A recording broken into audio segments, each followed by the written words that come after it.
여기 한국을 협박했다는 우크라이나의 충격적인 행태가 드러나고 있습니다. 전쟁 중인 국가가 한국에 도움을 요청하면서 북한 포로를 인질로 삼아 무기 판매를 강요했다는 놀라운 사실이 밝혀졌다고 하는데요. 과거 한국전쟁 때 북한을 도왔던 우크라이나의 어두운 역사까지 밝혀지고 있는데요. 젤렌스키의 숨겨진 속셈은 무엇이었을까요? 그가 한국에 요구한 것의 진짜 이유가 충격적입니다.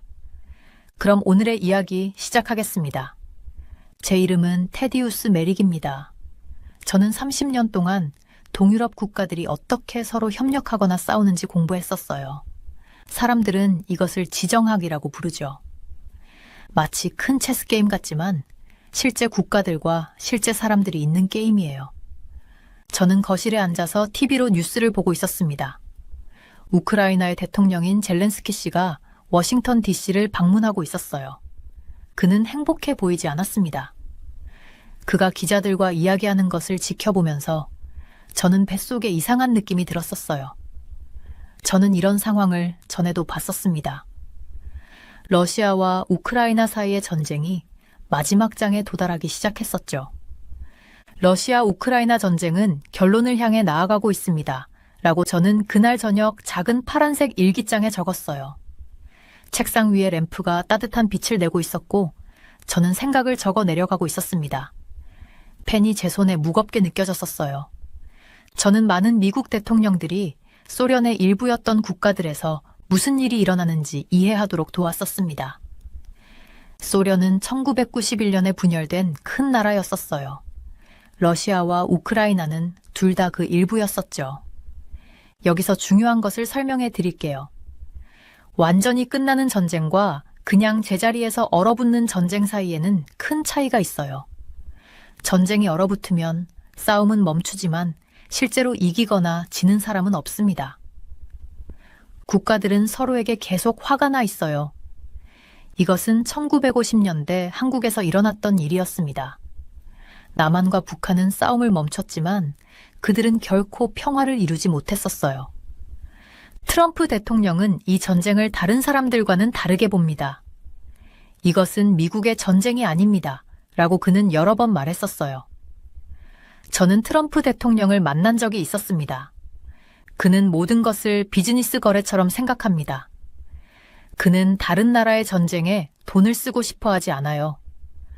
그는 자신이 더 일찍 대통령이 되었다면 이 전쟁은 결코 시작되지 않았을 거라고 믿고 있었어요.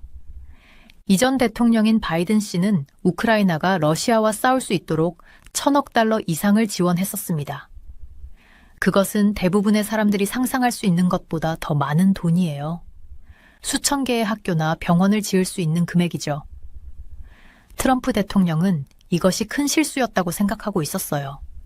저는 종종 평화를 가져올 수 있는 것이 무엇인지 생각합니다. 3가지 중요한 아이디어가 계속 제 마음에 떠올랐어요.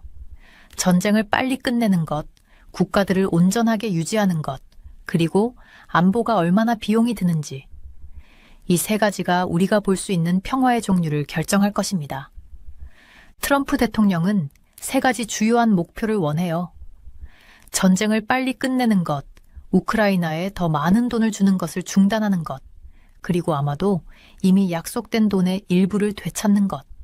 어떤 사람들은 이것이 그가 러시아를 돕고 우크라이나를 해치는 것을 의미한다고 생각해요. 하지만 저는 그것을 다르게 봐요.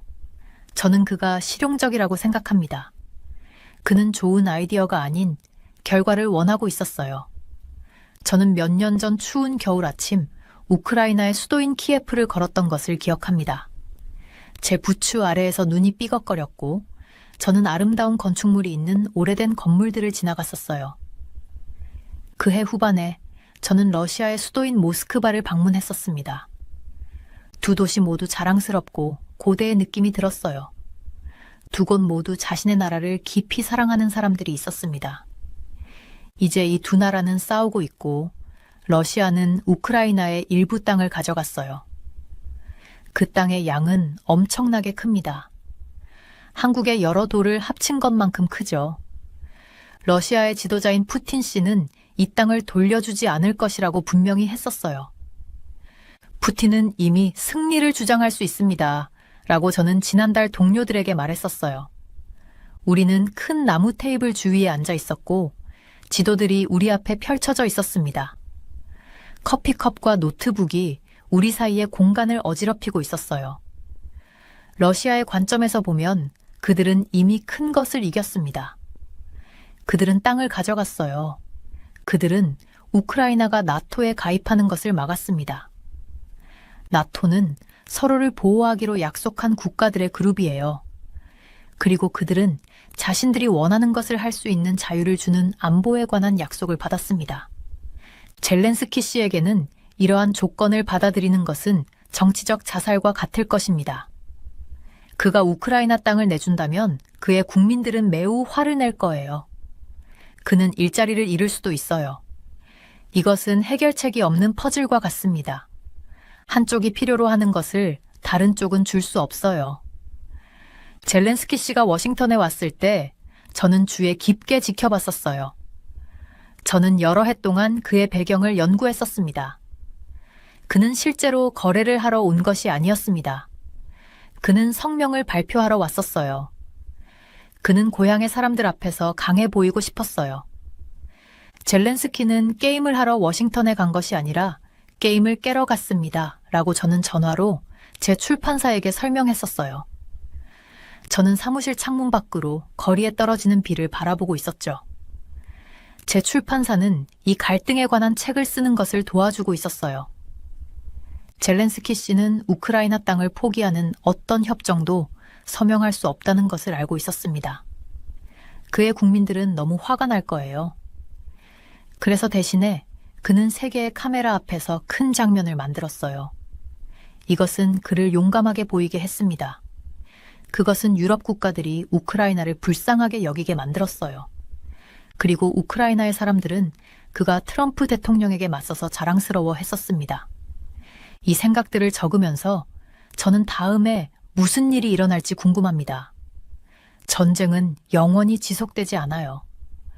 그들은 명확한 승자와 패자로 끝나거나 한국에서 일어났던 것처럼 제자리에서 얼어붙어요.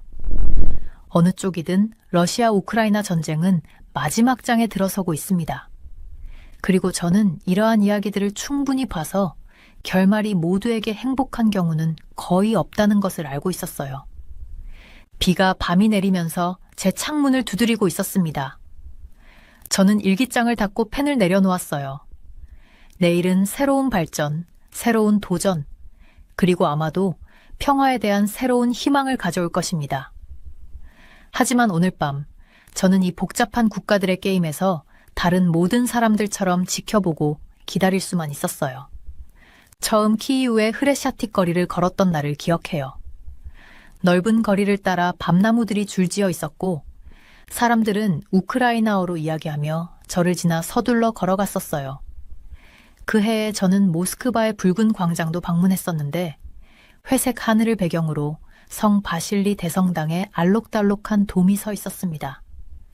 이런 기억들이 제가 이 전쟁에서 땅이 왜 그렇게 중요한지 이해하는 데 도움을 줍니다. 영토를 두고 벌이는 싸움이 이 분쟁의 핵심이에요. 러시아는 우크라이나의 엄청난 영토를 차지했었어요. 얼마나 큰지 이해하시려면 여러 개의 큰 지방을 합친 크기를 상상해 보세요. 지금 지도를 볼 때마다 우크라이나가 얼마나 많은 땅을 잃었는지 보게 되고 그것이 제 마음을 무겁게 만들었습니다. 외교관으로 일하면서 저는 양측 관계자들과 많은 비공개 대화를 나눴었어요. 이런 대화를 통해 저는 푸틴이 이미 마음을 정했다는 것을 알게 되었습니다. 그는 러시아가 가져간 모든 땅을 돌려주지 않을 거예요. 그는 이것을 공개적으로 말하지는 않지만 그의 측근 고문들에게 여러 번 이야기했었죠. 푸틴은 이미 승리를 주장할 수 있어요. 라고 저는 다른 전문가들과의 마지막 회의에서 말했었어요. 푸틴의 입장에서 보면 그가 그렇게 생각할 만한 좋은 이유가 있습니다. 러시아는 이제 이전보다 더 많은 땅을 통제하고 있어요. 그들은 우크라이나의 나토 가입을 막았고 자신들이 원하는 대로 할 수 있게 해주는 모호한 안보 약속을 얻었습니다. 이런 것들은 푸틴이 러시아 국민들에게 성공했다고 말하기에 충분했어요.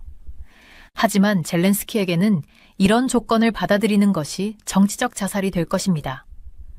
저는 수년간 우크라이나 정치를 연구해왔고, 우크라이나 땅을 내주는 지도자는 누구든 유권자들로부터 엄청난 분노에 직면할 것이라는 것을 알고 있었어요. 전쟁 때문에 선거가 연기되었더라도 젤렌스키는 그 후에 무슨 일이 일어날지 생각해야 합니다. 이것은 전문가들이 풀 수 없는 문제라고 부르는 상황을 만들었어요. 한쪽은 다른 쪽이 절대 줄 수 없는 것보다 적게 받아들이지 않으려고 합니다. 마치 네모난 말뚝을 둥근 구멍에 맞추려는 것과 같아요. 아무리 세게 밀어도 맞지 않을 겁니다. 저는 트럼프가 과거 대통령들과는 다르게 이 문제를 다루는 것을 지켜봤었어요. 중립적인 조력자가 되려고 하는 대신 그는 해결책을 강요하기 위해 힘을 사용하고 있습니다. 무기와 정보 제공을 중단하겠다고 위협함으로써 그는 우크라이나의 효과적인 싸움 능력을 빼앗고 있었어요. 제 연구에 따르면 우크라이나는 군사력의 상당 부분을 외부 도움에 의존하고 있습니다. 그들의 군대를 움직이게 하는 것의 약 절반이 다른 나라들로부터 옵니다. 나토는 그들의 전투력의 약 25%를 제공하고 미국은 또 다른 20에서 25%를 제공했었어요. 여기에는 우크라이나가 스스로 만들 수 없는 중요한 무기와 러시아 움직임에 대한 중요한 정보가 포함됩니다. 이러한 도움 없이는 우크라이나의 자기 방어 능력이 빠르게 무너질 것입니다. 저는 제 경력을 통해 연구한 다른 분쟁에서도 이런 일이 일어나는 것을 봤었어요. 외부 지원이 끊기면 가장 결단력 있는 전사들도 결국 선택의 여지가 없어지게 됩니다. 러시아가 가져간 땅에는 우크라이나에서 가장 풍요로운 지역이 포함되어 있었어요. 전 세계 사람들을 먹여 살린 밀밭이 있었죠. 도시에 전력을 공급하던 석탄 광산도 있었습니다. 그리고 지금은 러시아 군인들이 이 장소들을 순찰하고 있었어요. 지난달 저는 전선 근처에 살았던 농부들과 이야기를 나눴었어요. 그들은 이제 파괴되거나 점령된 옛집들의 사진을 제게 보여줬습니다. 한 노인 여성은 체리 과수원 앞에 서 있는 그녀의 가족 사진을 저에게 건네주었어요. 이곳은 제 할아버지의 땅이었어요. 라고 그녀는 눈물을 머금고 말했었죠. 그리고 그 전에는 그의 할아버지의 땅이었어요. 저는 다른 분쟁에서도 이러한 고통을 봤었습니다. 땅은 단순히 흙과 돌이 아니에요. 그것은 역사와 정체성입니다. 사람들이 여러 세대 동안 살아온 장소와의 연결을 잃을 때 그들 내면의 무언가가 부서집니다. 푸틴은 이런 감정적인 연결을 이해하고 있었어요.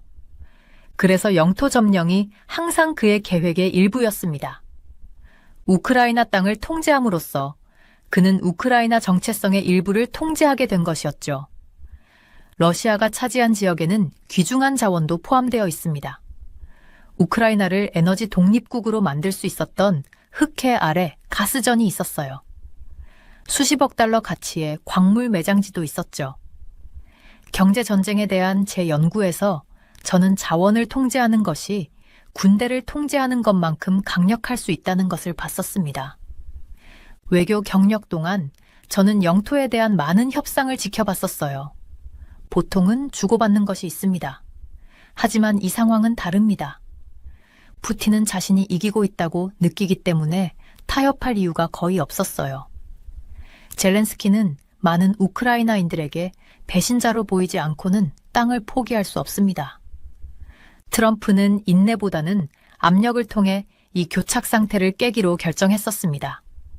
원조를 중단하겠다고 위협함으로써 그는 우크라이나가 수년간 계속될 수 있는 전쟁을 지속하는 대신 지금 어려운 선택을 하도록 강요하고 있었어요. 저는 강제된 타협의 역사를 연구해 왔습니다. 그것들은 거의 지속적인 평화로 이어지지 않았어요. 사람들은 자신들로부터 무엇이 빼앗겼는지 기억합니다. 그들은 이러한 기억을 자녀들에게 전합니다.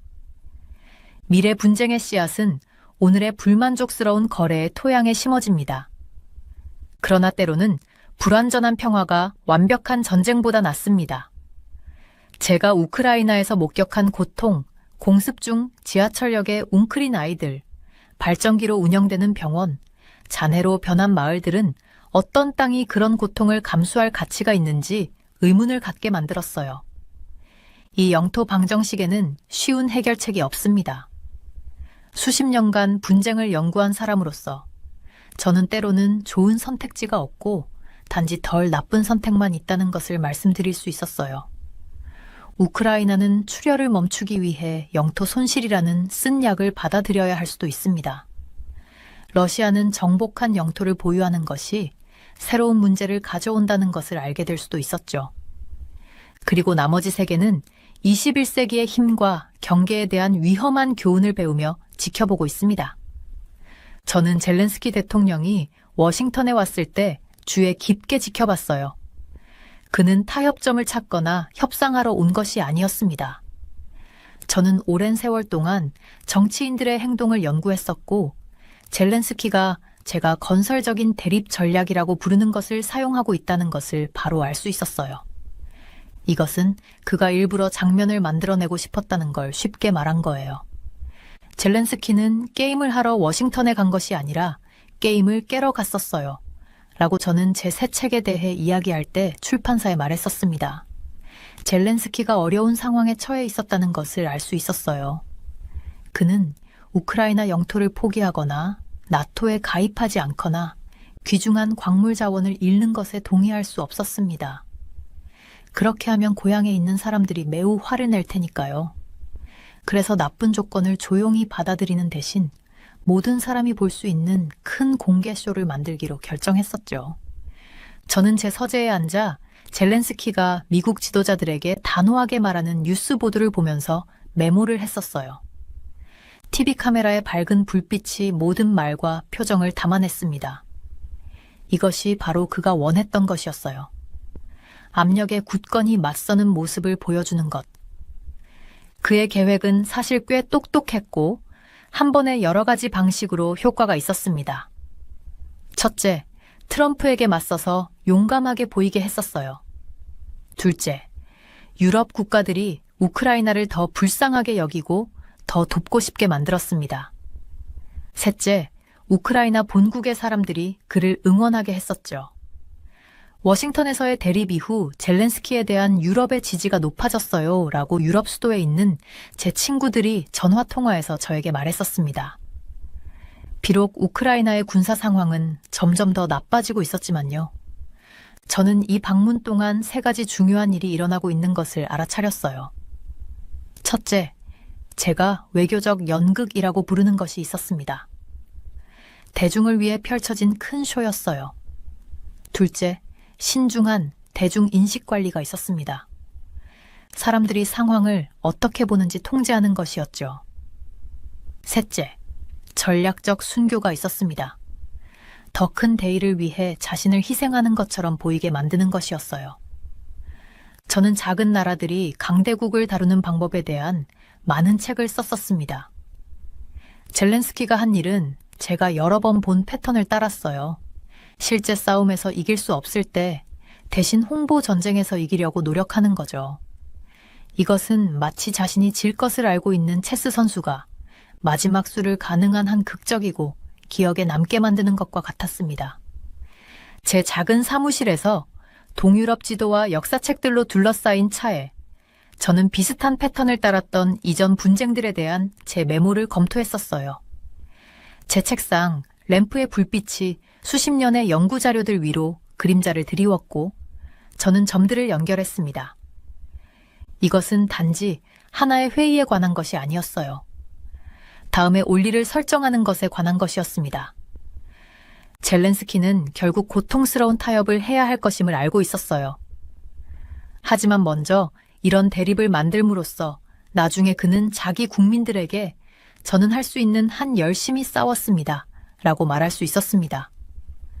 저는 이 전략이 많은 분쟁에서 사용되는 것을 봤었어요. 단기적으로 정치적으로 살아남기 위해 장기적인 위치를 희생하는 거죠. 저는 도시의 불빛이 내려다 보이는 창가로 걸어가서 이것이 미래에 무엇을 의미하는지 생각했었습니다. 이 상황은 약한 쪽이 군사적으로는 이길 수 없지만 동정심은 얻을 수 있었던 제가 연구했던 다른 분쟁들을 떠올리게 했어요. 젤렌스키는 시간과 국제적 지지를 위해 노력하고 있었습니다. 30년 동안 세계 지도자들을 지켜본 제 경험에서 젤렌스키가 모든 움직임을 신중하게 계산하고 있다는 것을 알 수 있었어요. 그는 단지 사건에 반응하는 것이 아니라 사람들이 그것들을 어떻게 기억할지 형성하려고 노력하고 있었습니다. 국제 정치에서는 때로 이야기가 어떻게 전해지는지가 실제로 일어난 일만큼 중요해질 때가 있어요. 기자회견, 심각한 표정, 극적인 발언이 모든 것이 신중하게 계획되었습니다. 저는 제 학생들에게 현대 분쟁에서 여론 전투가 지상 전투만큼 중요할 수 있다고 가르쳤었어요. 젤렌스키는 영토는 잃고 있었지만 헤드라인은 따내고 있었습니다. 저는 전화기를 들어 유럽 정부와 일하는 옛 동료에게 전화를 걸었어요. 워싱턴 회의에 대해 어떻게 생각해? 라고 물었습니다. 뛰어난 연극이었어요. 그가 대답했었죠. 젤렌스키는 자신이 무엇을 하고 있는지 정확히 알고 있었습니다. 그는 협상에서 이길 수 없었기 때문에 대신 대화의 방향을 바꿨어요. 그날 밤, 그날의 사건들에 대해 제 일기에 추가하면서 저는 분쟁이 어떻게 끝나는지에 대해 생각했습니다. 때로는 명확한 승자와 패자로 끝나기도 해요. 하지만 더 자주 그들은 아무도 완전히 만족하지 않는 복잡한 타협으로 끝납니다. 젤렌스키의 워싱턴 방문은 전쟁을 끝내는 것에 관한 것이 아니었어요. 그것은 결국 어떻게 끝날 것인지에 대한 이야기를 통제하는 것에 관한 것이었습니다. 워싱턴에서의 이미지들은 실제로 말해진 단어들이 잊혀진 후에도 오래 기억될 것입니다. 강한 악수, 결연한 표정, 격식 있는 정장과 깃발, 모두 카메라를 위해 신중하게 배치된 상징들이었어요. 이것이 현대 외교 전투가 싸워지는 방식입니다. 단지 말과 합의뿐만 아니라 이미지와 인상으로도요. 저는 노트북을 닫고 뉴스를 껐습니다. 내일은 새로운 발전, 새로운 전략, 이야기를 형성하려는 새로운 시도가 있을 거예요. 하지만 한 가지는 확실했어요. 젤렌스키의 워싱턴 방문은 실패가 아니었습니다. 그것은 그가 의도한 바로 그것이었어요. 그의 실제 선택권이 좁아지더라도 그의 위치를 강화할 공개적인 성명이었습니다. 국제 외교의 세계에서는 때로 강해 보이는 것이 실제로 강한 것보다 더 중요합니다. 이것은 제 경력 전반에 걸쳐 관찰해온 교훈이었고 젤렌스키는 그것을 잘 배웠었습니다. 저는 서울에서 김치 냄새와 양철 지붕에 떨어지는 빗소리가 아직도 생생해요. 한국에서 보낸 시간은 국가들이 서로를 어떻게 대해야 하는지에 대해 많은 것을 가르쳐 주었습니다. 어려운 시기에 서로 도와주는 좋은 이웃처럼 국가들도 서로에게 공정하고 정직해야 해요. 지금 우크라이나는 북한 사람 2명을 붙잡고 있었어요. 이 중 1명은 한국으로 보내질 예정이었습니다. 이것은 간단하게 들릴 수 있지만 큰 문제가 되었어요. 제가 국가 간 특별 전달자로 일했을 때 포로들은 배려와 존중으로 대해야 한다는 것을 배웠었어요. 그들을 협상 카드로 사용하는 것은 옳지 않습니다. 하지만 우크라이나는 정확히 그렇게 하려고 했었죠. 이 포로를 원한다면 우크라이나는 한국에게 이렇게 말하는 것 같았어요. 우리에게 무기를 팔아야 해요. 이것은 제 속을 불편하게 만들었습니다. 마치 운동장에서 한 아이가 여러분의 공을 돌려주지 않고 점심돈을 달라고 하는 것과 같았어요. 이것은 공정하지 않고 친구들이 행동해야 하는 방식이 아닙니다. 한국은 이미 우크라이나에게 매우 친절했었어요. 그들은 땅에 묻혀있는 위험한 지뢰를 찾고 제거하는 데 도움이 되는 특별한 기계를 보냈습니다. 그들은 고통받는 사람들을 돕기 위해 음식, 약, 그리고 다른 중요한 물품들도 보냈었죠. 우리는 이미 여러 방면으로 우크라이나를 도왔습니다. 지난주 전화 통화 중에 한국 관리가 저에게 말했어요. 그의 목소리는 피곤하고 실망한 것처럼 들렸습니다. 저는 그 이유를 이해했었어요. 누군가를 도울 때 그들이 옳은 일을 하기 전에 더 많은 것을 요구할 것이라고 기대하지 않죠. 포로를 다루는 적절한 방법은 국가 간의 조용한 대화를 통해서예요. 이에 대한 규칙은 제2차 세계대전 후 제네바 협약이라는 것에 기록되었습니다. 이 규칙들은 우리가 포로들을 인도적으로 대해야 하며 그들이 다칠 수 있는 곳으로 가도록 강요해서는 안 된다고 말하고 있었어요. 저는 여러 국가의 관리들이 포로 교환을 협의하는 많은 테이블에 앉아 있었습니다. 그 방은 보통 조용했고 종이가 넘어가는 소리와 세부 사항을 논의하는 조용한 목소리만 들렸었어요. 그것이 인간의 생명을 존중하고 배려하는 방식으로 이루어져야 하는 방법입니다. 하지만 우크라이나는 이것을 공개적으로 보여주며 이 포로들을 자신들이 원하는 것을 얻기 위해 사용하려고 했었어요. 저는 제 노트북에 이렇게 적었습니다. 우크라이나는 마치 그들에게 힘이 있는 것처럼 한국을 압박하려고 하고 있었어요. 이러한 접근 방식은 규칙을 따르는 국가로서의 우크라이나의 평판을 손상시킵니다. 제가 동료들과 이 상황에 대해 이야기할 때 3가지 중요한 아이디어가 계속 나오고 있었어요. 첫째, 인도주의적 원칙, 우리가 무언가를 얻기 위해서가 아니라 그것이 옳은 일이기 때문에 사람들을 도와야 한다는 믿음입니다. 둘째, 포로 교환 윤리, 분쟁 중 잡힌 사람들의 이송을 처리하는 적절한 방법이에요. 셋째, 외교적 상호주의, 국가들이 친절의 요구가 아닌 친절로 응답해야 한다는 아이디어입니다. 지난달 저는 워싱턴의 작은 찻집에서 은퇴한 한국 외교관을 만났었어요. 우리가 이 상황에 대해 이야기하는 동안 빗방울이 창문에 부딪혔습니다. 누군가가 당신의 가장 어두운 시간 동안 당신을 도울 때 그는 천천히 차를 저으며 말했어요. 당신은 그 친절함을 기억합니다. 더 많은 것을 얻기 위한 지렛대로 사용하지 않아요. 저는 제 컵에서 올라오는 김을 보며 고개를 끄덕였습니다. 그는 옳았어요. 외교에서 30년 동안 일하면서 저는 작은 행동들이 국가 간의 신뢰를 쌓을 수 있는 방법 또는 그것을 파괴할 수 있는 방법을 보았었죠. 밖에서 비가 더 세차게 내리기 시작했고 수천 개의 작은 손가락처럼 지붕을 두드렸습니다. 그것은 저에게 장마철 서울에서의 시간을 생각나게 했어요. 온 도시가 폭우 아래 숨을 참는 것 같았던 때였죠.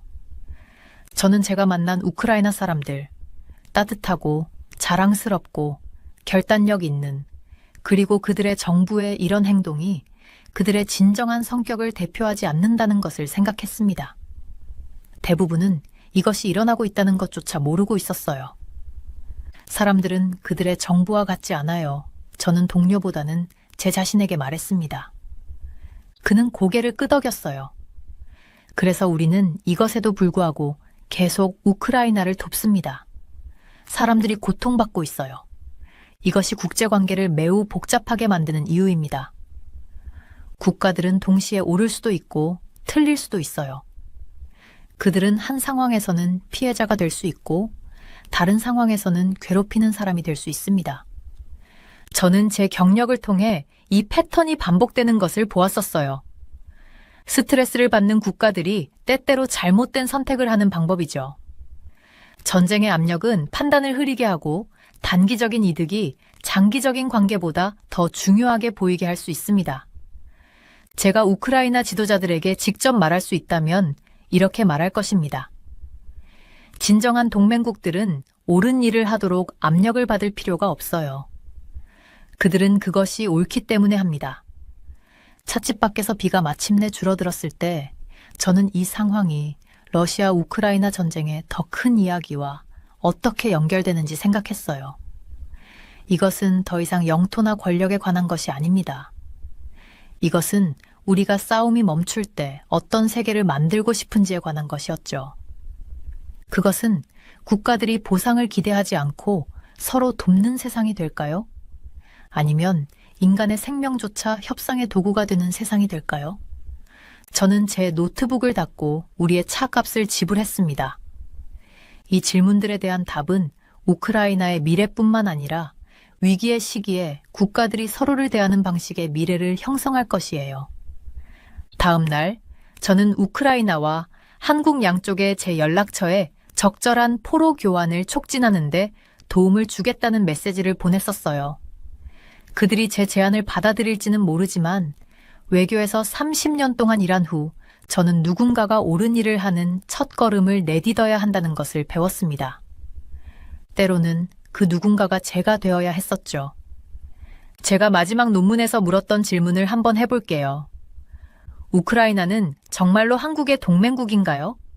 많은 사람들이 그렇다고 생각하지만 역사는 우리에게 다른 이야기를 들려주고 있었어요. 러시아와 우크라이나는 예전에 소련이라는 더 큰 나라의 일부였었습니다.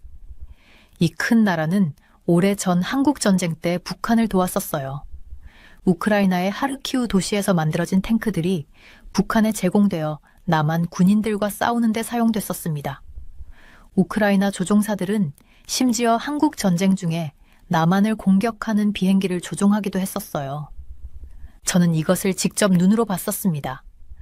우크라이나 전쟁 박물관을 방문했을 때 그들은 북한 정부에서 온 감사 편지를 자랑스럽게 전시하고 있었어요. 이 편지들은 남한과의 전쟁 중에 도움을 준 것에 대해 우크라이나에 감사를 표했었죠. 제가 국가 간 군사 장비 이동을 연구하면서 더 흥미로운 사실들을 발견했었어요. 우크라이나는 바랴그라는 큰 배를 중국에 팔았습니다. 이것은 중국이 더 좋은 해군 함선을 만드는 데 도움을 줬었어요. 우크라이나는 또한 중국이 많은 나라들을 도로와 철도로 연결하는 계획에서 중요한 곳이었습니다. 우크라이나는 중국의 전투기 엔진을 포함한 중요한 군사 기술을 제공했었어요. 제 동료들을 놀라게 한 것은 우크라이나의 로켓 엔진과 전문 지식이 북한이 더 나은 미사일을 만드는데 도움을 주었다는 강력한 증거를 발견한 것이었습니다. 이것은 오늘날 우크라이나에 대해 생각할 때 많은 사람들이 모르는 사실이었어요. 저는 어느 날 저녁 사무실에 앉아 이런 기술 이전에 관한 오래된 문서들을 살펴보고 있었습니다. 문서의 흔적은 분명했어요. 우크라이나의 전문 지식은 수십 년 동안 중국과 북한 모두에게 흘러갔었죠. 그러나 현재의 뉴스 이야기에서는 이러한 역사적 연결이 거의 언급되지 않고 있었습니다. 이제 우리는 우크라이나가 정말 어떤 나라인지 알아가기 시작했습니다. 저는 마지막 대학 강의 중에 학생들에게 말했었어요. 러시아와 우크라이나 사이에 전쟁이 시작되었을 때 많은 사람들은 이를 단순한 용어로 보았습니다. 러시아는 완전히 나쁘고 우크라이나는 완전히 좋았죠. 하지만 이것은 제가 광학적 착각이라고 부르는 것이었어요. 처음에는 한 가지 방식으로 보이지만 자세히 살펴보면 실제로는 다른 것이었습니다. 작년에 키이우를 걸으면서 저는 분쟁 속에서도 정상적인 삶을 살려고 노력하는 평범한 사람들을 지켜봤었어요. 그들은 악당이나 영웅이 아니었습니다. 단지 끔찍한 상황에 갇힌 인간이었죠. 제 경력 전반에 걸쳐 만났던 평범한 러시아인들에 대해서도 같은 말을 할 수 있었습니다. 우리가 국가를 선과 악의 단순한 이야기로 만들 때 이런 인간적인 관점이 사라졌었어요. 저는 30년 동안 이 지역을 연구해 왔고 제가 배운 한 가지가 있다면 그것은 어떤 것도 처음 보이는 것처럼 단순하지 않다는 것이었습니다. 국가들은 동화책의 캐릭터처럼 단순하지 않았어요. 그들은 복잡한 역사를 가지고 있으며 자신들의 이익을 기반으로 선택을 했었죠. 지난달 저는 지금 폴란드에 살고 있는 우크라이나 오랜 친구와 이야기를 나눴었어요. 타드스, 그는 저에게 말했습니다. 사람들이 이 갈등을 보는 방식의 문제는 우리의 복잡한 과거를 이해하지 못한다는 것입니다. 우리는 소련 시스템의 일부였어요. 우리는 모스크바가 우리에게 말한 것을 했었죠. 이제 우리는 다른 것이 되려고 노력하지만 우리의 역사는 사라지지 않습니다. 그의 말은 제 마음에 남았었어요. 사람들처럼 나라들도 변화하려고 노력하면서도 그들의 과거를 함께 갖고 있었습니다. 제가 경력을 시작하는 젊은 외교관들과 이야기할 때 저는 항상 그들에게 단순한 이야기를 넘어보라고 말했어요.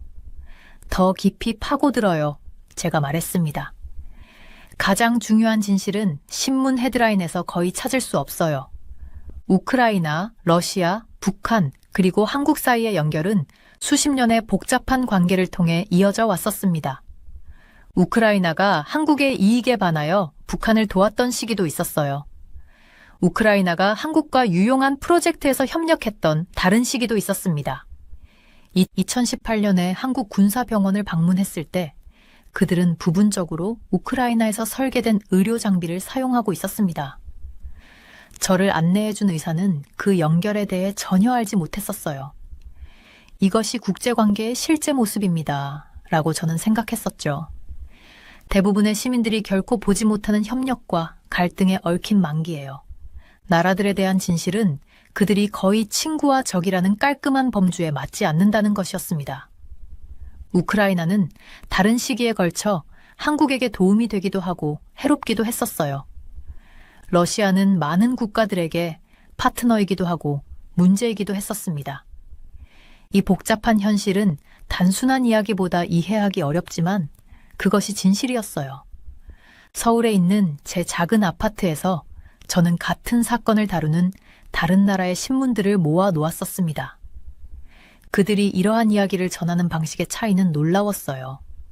한 나라의 뉴스에서는 영웅적인 저항으로 보이는 것이 다른 나라에서는 어리석은 고집으로 보였었죠. 한 국가가 방어적 행동이라고 부르는 것을 다른 국가는 공격이라고 불렀습니다. 어제 저는 지금 유엔에서 일하고 있는 전 제자로부터 전화를 받았었어요. 메릭 교수님, 그녀가 말했습니다. 제가 마침내 역사적 맥락에 대해 교수님이 말씀하셨던 것을 이해했어요. 우리는 단순화된 역사 버전을 사용하여 평화 협정을 협상하려고 하고 있고 그것이 작동하지 않고 있어요. 그녀의 깨달음은 저를 희망적으로 만들었습니다. 아마도 더 많은 사람들이 우리가 전체 그림을 볼 필요가 있다는 것을 이해하기 시작하고 있었을 거예요. 러시아 우크라이나 갈등은 단순한 동화가 아니었습니다.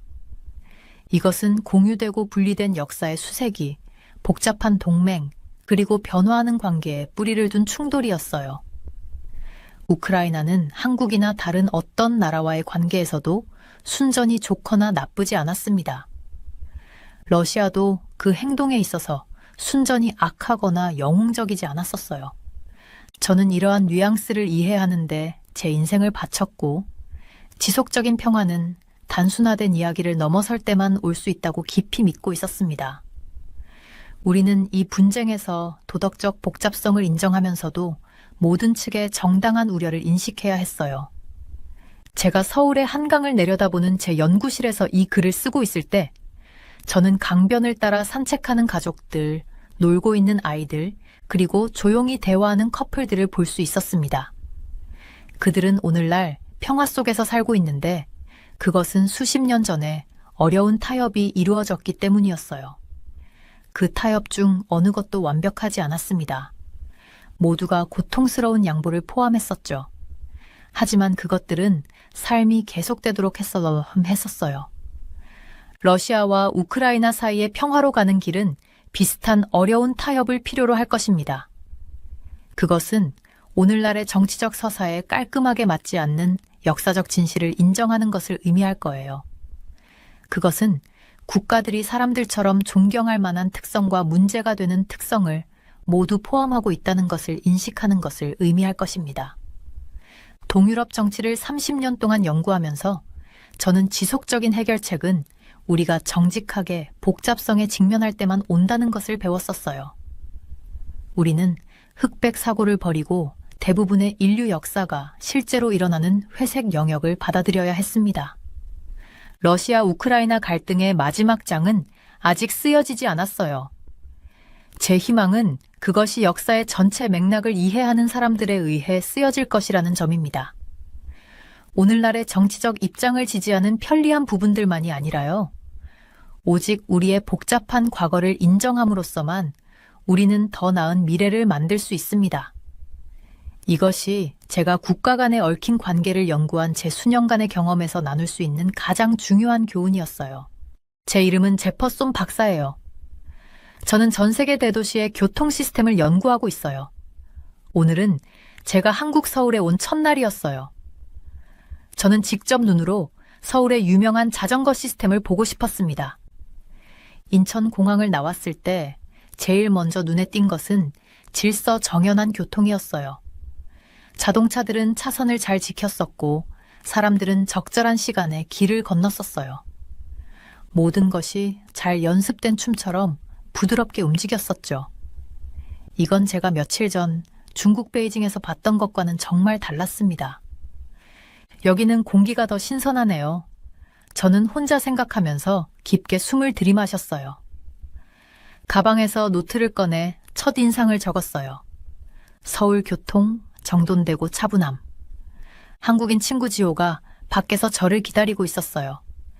그는 서울교통부에서 일하고 있었고 도시의 자전거 시스템에 대해 모든 것을 알고 있었습니다. 서울에 오신 것을 환영합니다. 지호는 미소를 지으며 제 손을 잡아주었어요. 저희 자전거 혁명을 볼 준비가 되셨나요? 물론이죠. 저는 연구를 시작하게 되어 신나서 대답했어요. 좋은 이야기를 많이 들었었어요. 우리는 택시를 타고 도심으로 향했어요. 창문을 통해 건물들이 점점 높아지고 거리가 더 붐비는 것을 봤어요. 하지만 사람이 많은 곳에서도 모든 것이 여전히 질서 있게 움직이고 있었습니다. 저희 공공자전거 시스템은 따릉기라고 해요. 지호가 택시가 교통 속을 지나가는 동안 설명했어요. 이 시스템이 믿을 수 없이 인기가 많아졌어요. 작년에만 사람들이 이 자전거를 거의 500만 번이나 이용했었어요. 이건 전년보다 28% 더 늘어난 숫자였습니다.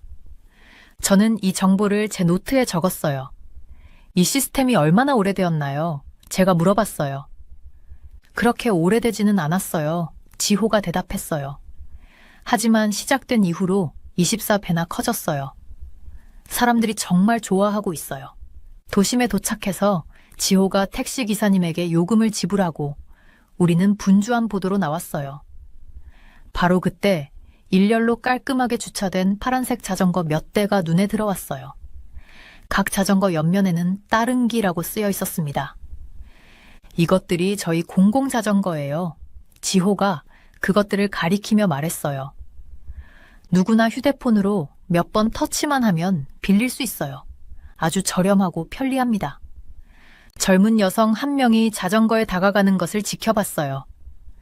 그녀는 휴대폰으로 코드를 스캔했고 자전거 중 하나가 잠금이 풀렸어요. 그녀는 자전거에 올라타서 페달을 밟았고 전용 자전거 도로가 없음에도 불구하고 교통 흐름에 자연스럽게 섞여 들어갔습니다. 흥미롭네요. 저는 말했어요. 많은 도시에서는 자전거가 자동차와 분리된 전용 도로가 있어요. 하지만 여기서는 자전거 이용자들이 다른 차량들과 도로를 공유하고 있네요. 지호는 고개를 끄덕였어요. 저희는 일부 도시들처럼 전용 자전거 도로가 많지 않아요. 하지만 여기 사람들이 교통 질서를 이해하기 때문에 잘 작동하고 있습니다. 교통 질서요? 저는 노트에 이 단어를 적으며 물어봤어요. 네, 한국어로 교통 질서라고 해요. 지호가 설명했어요. 이것은 모든 사람들이 규칙을 따르고 도로에서 서로를 존중한다는 뜻이에요. 운전자들은 자전거 이용자들을 주의해서 봐요. 자전거 이용자들은 보행자 주변에서 조심하고요. 모든 사람이 다른 사람들을 의식하고 있었습니다. 그날 오후 도시를 걸으면서 저는 분주한 거리를 다니는 수십 명의 자전거 이용자들을 봤어요. 그들은 빨간 신호에 멈췄었고 회전하기 전에 신호를 보냈어요. 보행자 주변에서는 안전한 속도로 움직였어요. 마치 모든 사람이 자신의 역할을 알고 있는 아름답고 조화로운 시스템을 보는 것 같았습니다. 이건 정말 놀라워요. 저는 작은 식당에서 점심을 먹기 위해 멈추면서 지회에게 말했어요. 여기 자전거 시스템은 특별한 기반 시설이 많지 않은데도 정말 잘 작동하고 있네요. 무슨 뜻이세요? 지호는 제 관점이 궁금한 듯 물어봤어요. 저는 물을 한 모금 마시고 어떻게 설명할지 생각했어요. 베이징에서는 서울보다 자전거 도로가 훨씬 많아요. 자전거를 위한 물리적 기반 시설이 더 발달해 있어요. 하지만 지난주 제가 거기 있었을 때 완전한 혼란을 봤었습니다. 정말요? 어떤 혼란이었나요? 지호가 물어봤어요. 보행자를 위한 인도에서 달리는 전동 스쿠터들. 빨간 신호를 무시하고 달리는 자전거들. 교통이 막히면 자전거 도로로 밀고 들어오는 자동차들. 아무도 규칙을 따르는 것에 신경 쓰지 않는 것 같았어요. 저는 설명했어요. 지호는 생각에 잠겨 고개를 끄덕였어요. 그들은 물리적 기반 시설은 있지만 문화적 기반 시설이 없는 것 같네요. 문화적 기반 시설이요? 저는 이 흥미로운 단어를 적으면서 물어봤어요. 네, 지호가 말했어요. 이건 사람들이 어떻게 생각하고 행동하는지에 관한 거예요. 그들이 안전에 신경 쓰나요? 다른 사람들을 배려하나요? 경찰이 지켜보지 않을 때도 규칙을 따르나요? 이런 것들이 좋은 자전거 도로를 갖는 것만큼 중요합니다. 점심 식사 후 우리는 분주한 교차로를 방문했어요. 우리는 서서 약 20분 동안 교통 흐름을 지켜봤어요. 그 시간 동안 저는 적어도 30명의 자전거 이용자들이 지나가는 것을 세었어요. 그들 중 한 명도 교통규칙을 어기지 않았습니다. 베이징에서는 저는 지회에게 말했어요. 관계자들이 저에게 비슷한 20분 동안 분주한 교차로에서 6명의 자전거 이용자들이 교통규칙을 어기는 것을 관찰했다고 했어요. 그리고 거기서는 교통사고의 60%가 규정을 따르지 않는 자전거 이용자들과 관련 있다고 합니다. 그건 정말 우려되는 일이네요. 지호가 대답했어요. 여기서는 전용 도로가 더 적음에도 불구하고 자전거 사고가 훨씬 적어요. 저녁이 다가오자 우리는 따릉기 대여소로 걸어가서 지호가 저를 위해 자전거를 빌리는 것을 도와줬어요. 그 과정은 간단했어요. 스캔하고 작은 요금을 지불하면 자전거 잠금이 풀렸습니다. 내일은 저희 자전거 노선을 더 보여드릴게요. 지호가 말했어요. 지금은 한강공원으로 타고 가봐요. 일몰 때 정말 아름다워요. 서울 거리를 페달을 밟으며 지나가면서 저는 특별한 무언가의 일부가 된 것 같은 느낌이 들었어요. 단순한 교통 시스템이 아니라 도로를 배려와 인식을 가지고 공유하는 사람들의 공동체였습니다. 그날 밤 호텔방에서 저는 일기에 이렇게 썼어요. 서울은 정말 놀라운 것을 이루었어요. 그들의 자전거 시스템은 광범위한 전용 도로 때문이 아니라 사람들 간의 공유된 이해 덕분에 작동하고 있었어요. 제가 여기서 보고 있는 것은 단지 자전거나 도로에 관한 것이 아니라 사회가 공공공간을 어떻게 공유하기로 동의하는지에 관한 것입니다. 저는 노트를 닫으며 내일 연구를 계속하게 될 것에 대해 기대감을 느꼈어요. 서울 자전거 혁명은 단지 자전거에 관한 것이 아니라 그것을 타는 사람들에 관한 것이었습니다. 저의 베이징 일주일은 충격적이었어요. 저는 한 곳에서 이렇게 많은 자전거와 스쿠터를 본 적이 없었습니다. 하지만 흥분되기보다는 교통 상황을 지켜보면서 걱정이 되었어요. 저는 붐비는 거리의 가장자리에 서서 눈을 의심했어요. 전기 스쿠터들이 전용 차선에서 벗어나 걸어가는 사람들 사이로 질주했습니다. 도로가 혼잡해질 때마다 자동차들이 자전거 차선으로 밀고 들어왔어요. 베이징은 자전거만을 위한 특별한 길을 많이 만들었었어요. 서울보다 훨씬 더 많았습니다. 하지만 모든 것이 여전히 큰 혼란처럼 보였어요. 베이징은 공공자전거와 전기 스쿠터를 수년간 운영해왔어요. 라고 저는 그날 밤 제 노트북에 적었습니다. 오포와 모바이크 같은 회사들이 자전거 대여를 정말 쉽게 만들었어요. 휴대폰으로 코드만 스캔하고 500원에서 1000원 정도만 지불하면 사용할 수 있었습니다. 이것이 이곳에서 자전거 타기를 매우 인기 있게 만들었어요. 다음 날, 저는 더 알아보기 위해 베이징 교통관리국을 방문했습니다. 그곳에서 일하는 사람들은 저에게 무서운 숫자들을 공유하면서 지쳐 보였어요. 베이징에서 교통사고의 60%는 자전거 이용자들이 교통규칙을 따르지 않아서 발생합니다. 라고 한 관계자가 한숨을 쉬며 저에게 말했어요. 우리는 시단이라는 붐비는 광장을 단 20분 동안 지켜봤는데 교통규칙을 위반하는 자전거 이용자 6명을 발견했습니다. 한 달 동안 580건 이상의 사례를 기록했어요. 저에게 정말 두드러진 점은 관리국의 모든 사람들이 같은 말을 했다는 것이었어요. 자전거 사고의 주요 원인은 이용자들이 안전에 신경 쓰지 않는다는 것이었습니다. 이것을 한국어로는 안전의식이라고 하는데 서울과 베이징 자전거 이용자들 사이에 가장 큰 차이점인 것 같았어요.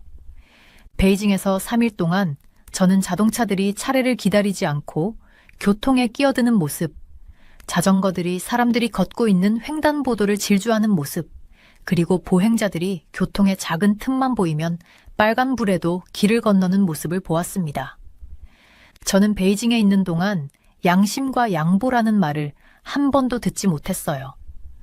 이런 아이디어들은 사람들이 도시를 이동하는 방식에서 빠져 있는 것 같았습니다. 어느 오후, 저는 붐비는 교차로에 서서 규칙을 어기는 사람들을 세어봤어요. 단 10분 만에 저는 다음을 보았습니다. 빨간불을 무시한 자전거 이용자 12명, 인도로 운전하는 전기 스쿠터 8대, 신호를 무시하고 건너는 보행자 15명, 회전할 때 양보하지 않는 자동차 5대. 저는 마치 아무도 춤 스텝을 모르는 위험한 춤을 보고 있는 것 같았어요. 모든 사람들이 자신만을 생각하고 있는 것 같았습니다. 제 호텔은 대학교 근처에 있어서 저는 자전거에 대해 몇몇 학생들과 대화하기로 했어요. 린이라는 젊은 여성은 더 이상 자전거를 타고 수업에 가지 않는다고 했습니다. 너무 무서워요. 그녀가 말했어요. 아무도 규칙을 따르지 않아요. 지난달에 제 룸메이트가 인도로 달리던 전기 스쿠터에 치였어요. 팔이 부러졌었죠. 저는 그녀에게 경찰이 이런 문제에 대해 뭔가 조치를 취하는지 물었습니다. 노력은 해요. 그녀가 말했어요. 그들은 벌금을 부과하지만 사람들은 그냥 변하지 않아요. 모두가 급하고 아무도 자기 차례를 기다리고 싶어 하지 않아요. 그날 저녁 저는 작은 카페에 앉아 창문을 통해 교통 상황을 지켜봤습니다. 전기 자전거를 탄 배달원이 자동차 사이를 지그재그로 움직이고 인도로 달리고 심지어 일방통행 거리를 역주행했습니다. 이 모든 것이 단 2분 만에 일어났어요. 아무도 놀라지 않는 것 같았어요. 저는 며칠 전 서울에서 본 것들에 대해 생각했습니다. 대조가 더 선명할 수 없었어요. 서울은 자전거 차선이 더 적었지만 이용자들은 조심하고 존중했습니다. 그들은 빨간불에 멈추고 보행자에게 양보하고 경찰이 지켜보지 않을 때에도 일반적으로 규칙을 따랐어요. 베이징에서는 반대의 일이 일어나고 있는 것 같았습니다. 그들은 자전거를 위한 이 모든 특별한 인프라를 구축했지만 사람들이 규칙을 따르지 않아서 잘 작동하지 않았어요. 다음 날 저는 중국과 한국 모두에서 일한 교통 엔지니어를 인터뷰했습니다. 저는 그에게 차이점에 대해 물었어요. 차선에 관한 것이 아니에요. 그가 저에게 말했습니다. 공유 공간에 대한 존중에 관한 것입니다. 서울에서는 대부분의 사람들이 모두가 같은 규칙을 따를 때만 교통이 작동한다는 것을 이해하고 있어요. 베이징에서는 그 이해가 아직 발전 중입니다. 베이징에서의 마지막 날, 저는 직접 자전거를 빌렸어요. 저는 시스템을 직접 경험해보고 싶었습니다. 앱을 다운로드하고 요금을 지불하고 밝은 노란색 자전거의 잠금을 해제했어요. 자전거 자체는 잘 만들어졌고 타기 편안했습니다. 기술은 완벽하게 작동했어요. 하지만 페달을 밟기 시작하자마자 저는 불안해졌습니다. 제가 자전거 차선에 있을 때도 자동차들이 저에게 경적을 울렸어요. 다른 자전거 이용자들이 위험할 정도로 가까이 저를 지나갔습니다. 한 교차로에서는 전기 스쿠터 무리가 완전히 빨간불을 무시하여 자동차들이 급브레이크를 밟게 만들었어요. 30분 후 저는 자전거를 반납하고 대신 걷기로 결정했습니다. 제 심장이 빠르게 뛰고 있었는데 운동 때문이 아니었어요. 그날 밤 서울로 떠나기 위해 가방을 싸면서 저는 제 일기장에 이렇게 적었습니다. 베이징은 도처에 자전거 차선을 건설했지만 서울은 더 중요한 것, 도로에서의 존중 문화를 구축했어요. 세계에서 가장 좋은 자전거 차선도 사람들이 그것을 사용할 때 규칙을 따르지 않으면 소용이 없습니다. 저는 노트북을 닫고 호텔 창문 바깥의 붐비는 거리를 바라봤어요. 저는 도로에 명확하게 표시된 전용 자전거 차선을 볼 수 있었습니다. 하지만 저는 또한 그 차선을 무시하고 자신에게 가장 편리한 곳 어디서나 타는 자전거 이용자들을 볼 수 있었어요. 규칙과 사람들이 실제로 행동하는 방식 사이의 격차는 어쩌면 극복할 수 없을 정도로 넓어 보였습니다. 내일 저는 서울로 돌아갈 텐데 그곳에서는 더 적은 차선이 어떻게든 더 많은 질서를 만들어냈어요. 이 퍼즐은 제 연구의 중심이 될 것입니다. 어떻게 비슷한 자전거 시스템을 가진 두 이웃 국가가 이렇게 다른 교통 패턴을 만들 수 있을까요?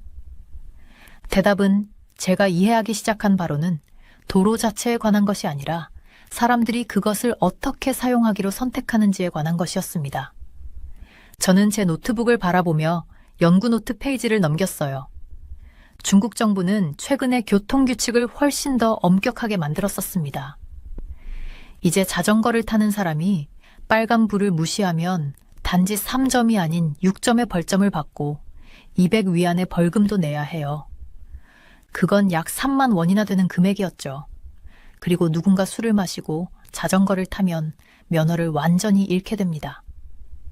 심지어 5년 동안은 새 면허를 신청할 수도 없었어요. 이 새로운 규칙들은 문서상으로는 정말 좋아 보여요 라고 저는 호텔방에 앉아 제 일기장에 적었었습니다. 램프가 제 노트에 따뜻한 빛을 비추고 있었어요. 하지만 이 규칙들이 시작된 지 8개월이나 지났는데 실제로 뭐가 바뀌었을까요? 제가 거리에서 볼 수 있었고 교통을 연구하는 현지 전문가들과 이야기한 바로는 거의 아무것도 바뀌지 않았었어요. 사람들은 여전히 원하는 대로 타고 다녔습니다. 인터뷰 중에 저는 한국어 단어 위반을 계속해서 듣고 있었어요. 한 교통 엔지니어는 우리 미팅 중에 저에게 가까이 다가와 조용히 말했습니다. 교통관리사무소에서는 자전거가 규칙을 어기는 것이 교통사고의 가장 큰 이유 중 하나라고 말하고 있어요. 정말 흥미로웠던 점은 사람들이 규칙을 따르는 것을 믿지 않으면 규칙이 있어도 도움이 되지 않는다는 것이었어요.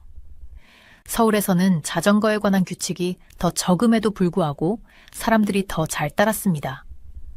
저는 그것이 그들이 좋은 시민이 되는 것에 대해 더 신경을 쓰기 때문이라고 생각했었어요. 제 연구 노트에 저는 한국어 단어 교통법규를 여러 번 썼었습니다. 하지만 저는 항상 옆에 질문을 추가해야 했어요. 이 규칙들이 실제로 작동할까요? 누군가 사람들이 규칙을 따르는지 확인하나요? 베이징에서는 규칙이 말하는 것과 사람들이 실제로 거리에서 하는 일 사이에 큰 차이가 있는 것 같았습니다. 이런 메모를 작성한 다음 날 아침, 저는 번화한 교차로에서 교통을 지켜보러 갔었어요. 태양이 밝게 빛나 저는 빨간 불을 통과하는 자전거가 몇 대나 되는지 세면서 눈을 찡그렸습니다. 단 1시간 만에 저는 23건의 위반 사항을 세웠었어요. 실례합니다. 저는 근처에 멈춰 선 현지 자전거 타는 사람에게 말했어요. 새로운 교통규칙에 대해 알고 계신가요? 그 젊은 남자는 고개를 끄덕였습니다. 네, 하지만 아무도 실제로 신경 쓰지 않아요. 경찰도 어차피 사람들을 거의 멈추게 하지 않죠. 저는 손가락 아래 노트북 종이의 거친 질감을 느끼며 이것을 적었어요. 제가 관찰을 계속하는 동안 길거리 음식 냄새가 지나갔습니다. 그날 나중에 저는 교통단속을 담당하는 경찰관을 만났었어요. 그의 사무실은 작고 서류들로 붐비고 있었습니다. 문제는 규칙이 아니에요. 그가 저에게 말했어요. 그의 목소리는 피곤해 보였습니다. 문제는 우리가 너무 많은 자전거를 감시하기에는 경찰관이 너무 적다는 거예요. 그리고 누군가를 잡더라도 벌금이 그들의 행동을 바꿀 만큼 충분히 높지 않아요. 저는 그의 좌절감을 이해하며 고개를 끄덕였어요. 저는 그의 벽에 큰 빨간 글자로 새로운 규정을 보여주는 포스터를 발견했었죠. 지난달에 몇 장의 티켓을 발급하셨나요? 저는 물었습니다. 약 50장 정도뿐이에요. 그가 말했어요. 사실은 수천 장이 있어야 했는데요. 호텔로 돌아가는 길에 저는 2대의 자전거가 빨간불을 지나 질주하는 것을 보았어요. 거의 길을 건너는 한 여성과 부딪힐 뻔했습니다. 그녀는 뒤로 물러서며 그들에게 소리쳤지만 그들은 이미 사라졌었어요. 저는 제가 본 모든 것에 대해 생각하며 시원한 저녁 공기를 얼굴에 느꼈습니다. 규칙은 사람들이 그것이 중요하다고 동의할 때만 작동해요. 베이징에서는 강한 규칙이 있었지만 동의는 약했습니다. 서울에서는 반대였어요. 규칙이 그렇게 엄격하지 않았지만 사람들은 어쨌든 그것을 따랐습니다. 그날 밤 저는 제 일기장에 마지막 메모를 추가했었어요. 아마도 가장 중요한 교통규칙은 어디에도 적혀 있지 않을 거예요. 아마 그것은 우리가 길을 공유할 때 다른 사람들에 대해 신경 써야 한다는 단순한 생각일 뿐이죠. 다음 날 아침, 저는 제 노트북을 챙기고 연구를 계속할 준비를 했었습니다. 도시들이 어떻게 거리를 안전하게 유지하려고 하는지에 대해 배울 것이 아직 많았어요. 저는 베이징이 규칙뿐만 아니라 사람들이 그것을 따르는 것에 대해 생각하는 방식도 변화시킬 수 있을지 궁금했습니다. 호텔을 나설 때 저는 오는 차가 없음에도 불구하고 보행자 신호등이 초록색으로 바뀔 때까지 조심스럽게 기다렸어요. 제 옆에 서 있던 현지인은 빙그레 웃으며 빨간불에도 앞서 걸어갔습니다. 저는 제자리에 서서 제가 연구하고 있는 서로 다른 교통규칙의 세계에 대해 생각하고 있었어요. 저는 처음 그 영상을 봤을 때 제 눈을 의심했어요. 한 남자가 한여름에 두꺼운 패딩 점퍼를 입고 자전거를 타고 있었습니다. 날씨는 무척 더웠고 다른 사람들은 모두 티셔츠를 입고 있었죠. 왜 누군가 이렇게 두꺼운 옷을 입을까요? 그런데 이 자전거 타는 사람이 갑자기 천천히 움직이는 차를 향해 자전거를 돌리고 차에 부딪혀 넘어졌어요. 운전자는 멈춰 서서 혼란스러워 했었습니다. 곧 그들은 언쟁을 벌였고 운전자는 돈을 건넸어요. 제가 방금 뭘 본 거죠? 저는 베이징을 안내해주던 교통연구원 린 웨이에게 물었었어요. 이것은 저희가 자전거 자해 사기라고 부르는 거예요. 린 웨이가 목소리를 낮추며 설명했었습니다. 이 사람들은 운전자들을 속여서 돈을 뜯어내고 있어요. 사기꾼들은 베이징 법률에 대한 중요한 사실을 알고 있었죠. 자동차와 자전거가 충돌하면 자전거 타는 사람이 사고를 일으켰더라도 보통 자동차 운전자가 비난을 받게 됩니다. 많은 운전자들은 경찰과 법원을 상대하는 것보다 그 자리에서 돈을 주고 해결하는 것을 선호했었어요. 그들이 얼마나 많은 돈을 요구하나요? 저는 궁금했어요. 때로는 125만 원 정도까지 요구하기도 해요. 린 웨이가 알려줬어요. 그것은 정말 많은 돈이었습니다. 많은 운전자들은 나중에 더 큰 문제가 생길까봐 두려워서 논쟁 없이 돈을 지불해요. 그날 오후 베이징의 분주한 거리를 걸으면서 저는 모든 것을 다르게 보기 시작했었어요. 자전거 타는 사람들을 주의 깊게 관찰하며 어떤 사람들이 사기꾼일지 궁금했습니다. 린 웨이는 태블릿으로 더 많은 영상을 보여주었어요. 한 영상에서는 가짜 번호판이 달린 자전거가 계속해서 자동차를 막고 있었습니다. 자동차가 돌아서 가려고 하자 자전거 타는 사람이 일부러 자동차에 부딪혔었어요. 이들은 단순히 교통규칙을 위반하는 사람들이 아니었어요. 이들은 자전거를 돈을 훔치는 도구로 사용하는 범죄자들이었습니다. 자전거 공유 같은 좋은 것이 어떻게 해로운 것으로 변질될 수 있는지 보니 슬펐어요. 그날 저녁 호텔에서 저는 제 노트북에 이렇게 적었었습니다. 자전거 사기꾼들은 문제가 얼마나 심각해졌는지 보여줘요. 이제는 단순히 혼잡한 교통 문제가 아니에요. 이제는 혼란을 이용해 사람들을 속이는 조직적인 그룹이 있어요. 저는 중국 블로거가 쓴 재미있는 글이 생각났어요.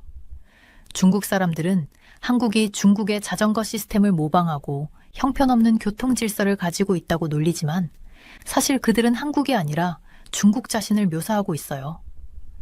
다음 날 저는 더 많은 정보를 얻기 위해 경찰서를 방문했었어요. 장 경관은 자전거 사기가 자주 일어나는 장소를 빨간 점으로 표시한 벽지도를 보여주었습니다. 저희가 몇몇은 잡지만 더 많은 사기꾼이 나타나요. 장경관이 한숨을 쉬었어요. 많은 피해자들이 이미 돈을 지불했기 때문에 범죄를 신고하지 않아요. 저는 더 엄격한 법이 도움이 될지 물었었습니다.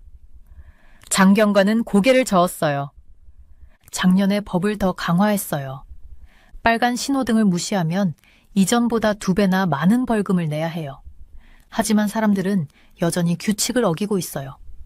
그는 자전거 타는 사람들이 빨간 신호등을 무시하고 지나가는 것이 보이는 창문을 가리켰었습니다. 보세요. 문제는 법이 아니라 사람들이 법을 따르는 것에 신경 쓰지 않는다는 거예요. 저는 지난주에 다녀온 서울에 대해 생각했어요.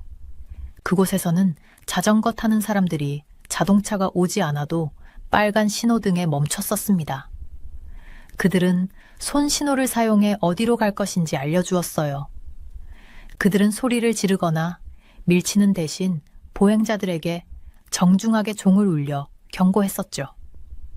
제 노트북에 이렇게 적었어요.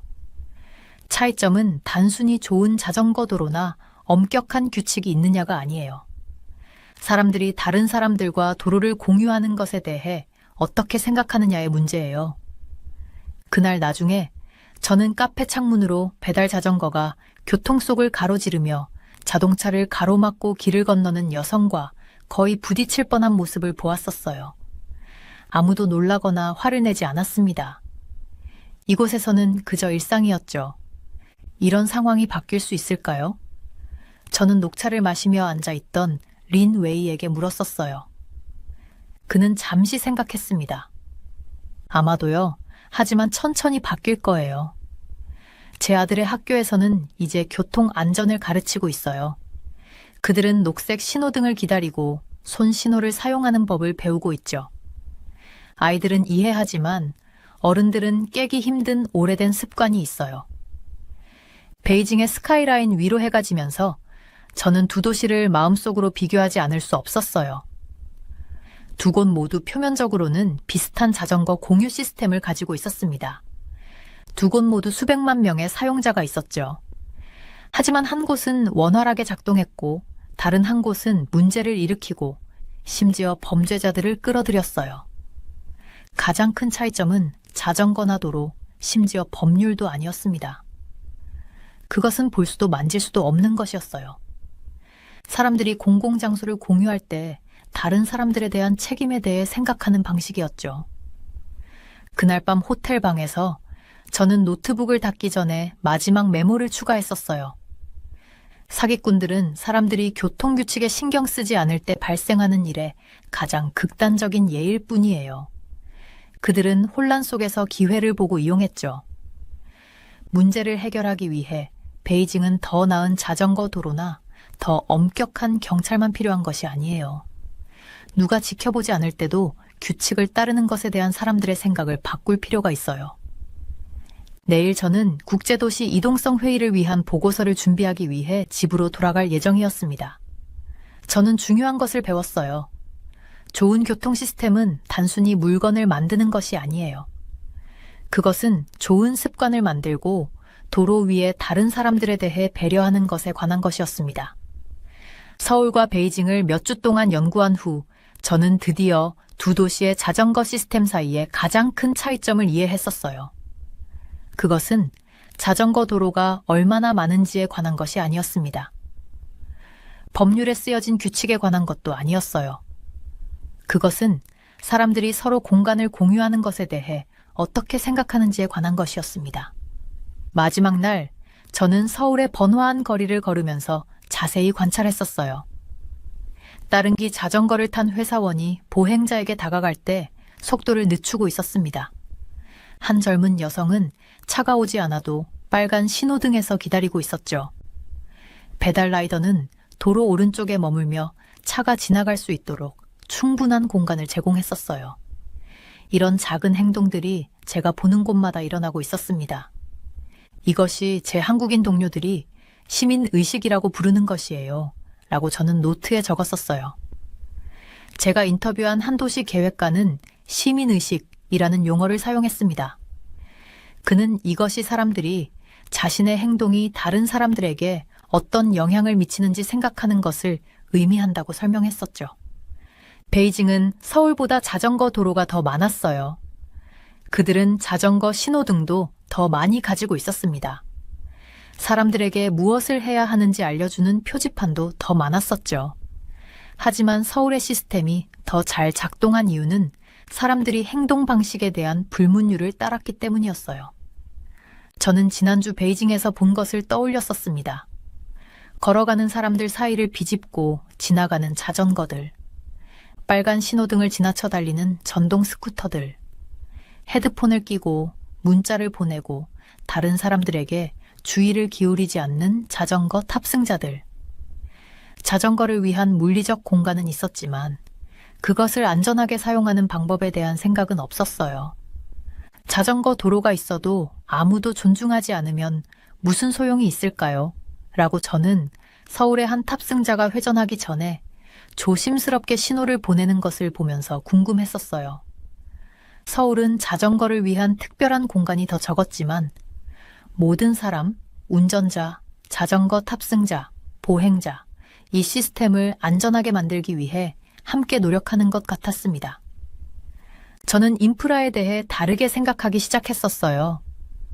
우리는 보통 인프라를 우리가 건설하는 물리적인 것들로 생각합니다. 도로, 다리, 자전거 도로, 신호등. 하지만 어쩌면 인프라는 사람들의 마음속에 있는 것에 관한 것일 수도 있습니다. 존중, 인내, 다른 사람들에 대한 생각. 저는 자전거 탑승자들이 자동차 및 보행자와 공간을 공유하는 서울의 번잡한 교차로에 들렀었어요. 아무도 소리 지르지 않았습니다. 아무도 경적을 울리지 않았었죠. 모두가 조금 더 천천히 움직이고 조금 더 많은 공간을 주고 서로를 살펴보았어요. 완벽하지는 않았지만 베이징에서 본 것보다 훨씬 더 잘 작동했었습니다. 이것이 많은 도시에서 빠진 부분이에요. 라고 저는 적었었죠. 원하는 만큼 모든 자전거 도로를 건설할 수 있지만 사람들이 규칙을 따르거나 배려하는 것에 관심이 없다면 시스템은 무너집니다. 마지막 날 저는 서울교통부를 방문했었어요. 그들은 더 많은 자전거 도로와 자전거 경로 간의 더 나은 연결을 위한 계획을 저에게 보여주었습니다. 이러한 물리적 개선은 분명히 도움이 될 것이었어요. 하지만 저는 그들이 또한 공공인식 캠페인에 대해 이야기하는 것을 알아챘었죠. 우리는 학교에서 아이들에게 교통 안전에 대해 가르치고 있어요. 라고 한 관계자가 저에게 말했습니다. 모든 도로, 이용자를 존중하는 것에 대한 TV 광고를 방영하고 있습니다. 사람들이 안전하게 타는 법을 배울 수 있는 동네 프로그램이 있었어요. 이것은 베이징의 접근 방식과 달랐었습니다. 그곳에서는 관계자들이 더 엄격한 처벌과 더 많은 단속에 초점을 맞추었어요. 그들은 벌금을 늘리고 면허 벌점을 추가했습니다. 하지만 그들은 도로를 공유하는 것에 대해 사람들이 어떻게 생각하는지 바꾸는데 노력하지 않는 것 같았었죠.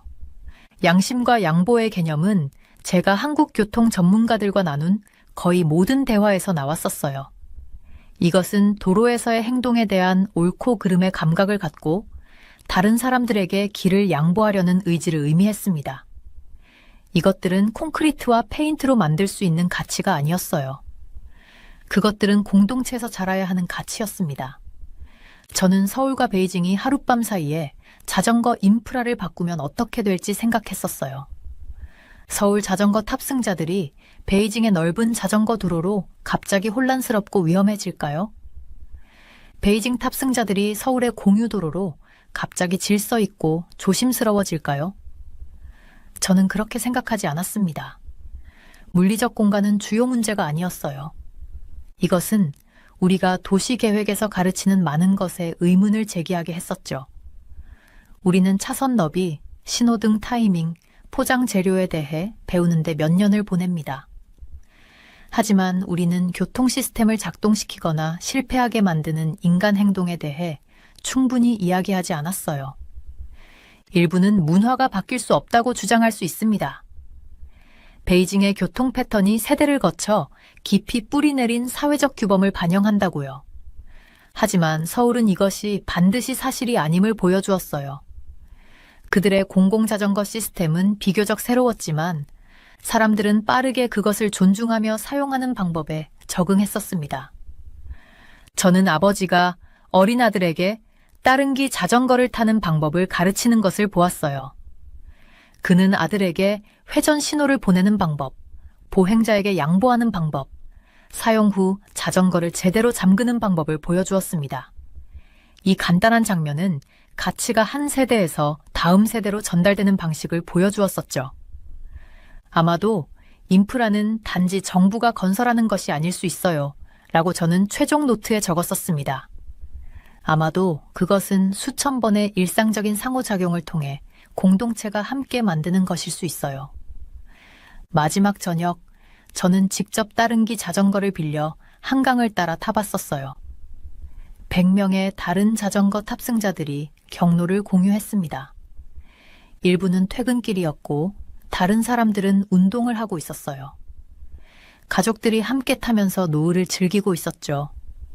얼마나 붐비는지에도 불구하고 모두가 편안한 속도로 움직였습니다.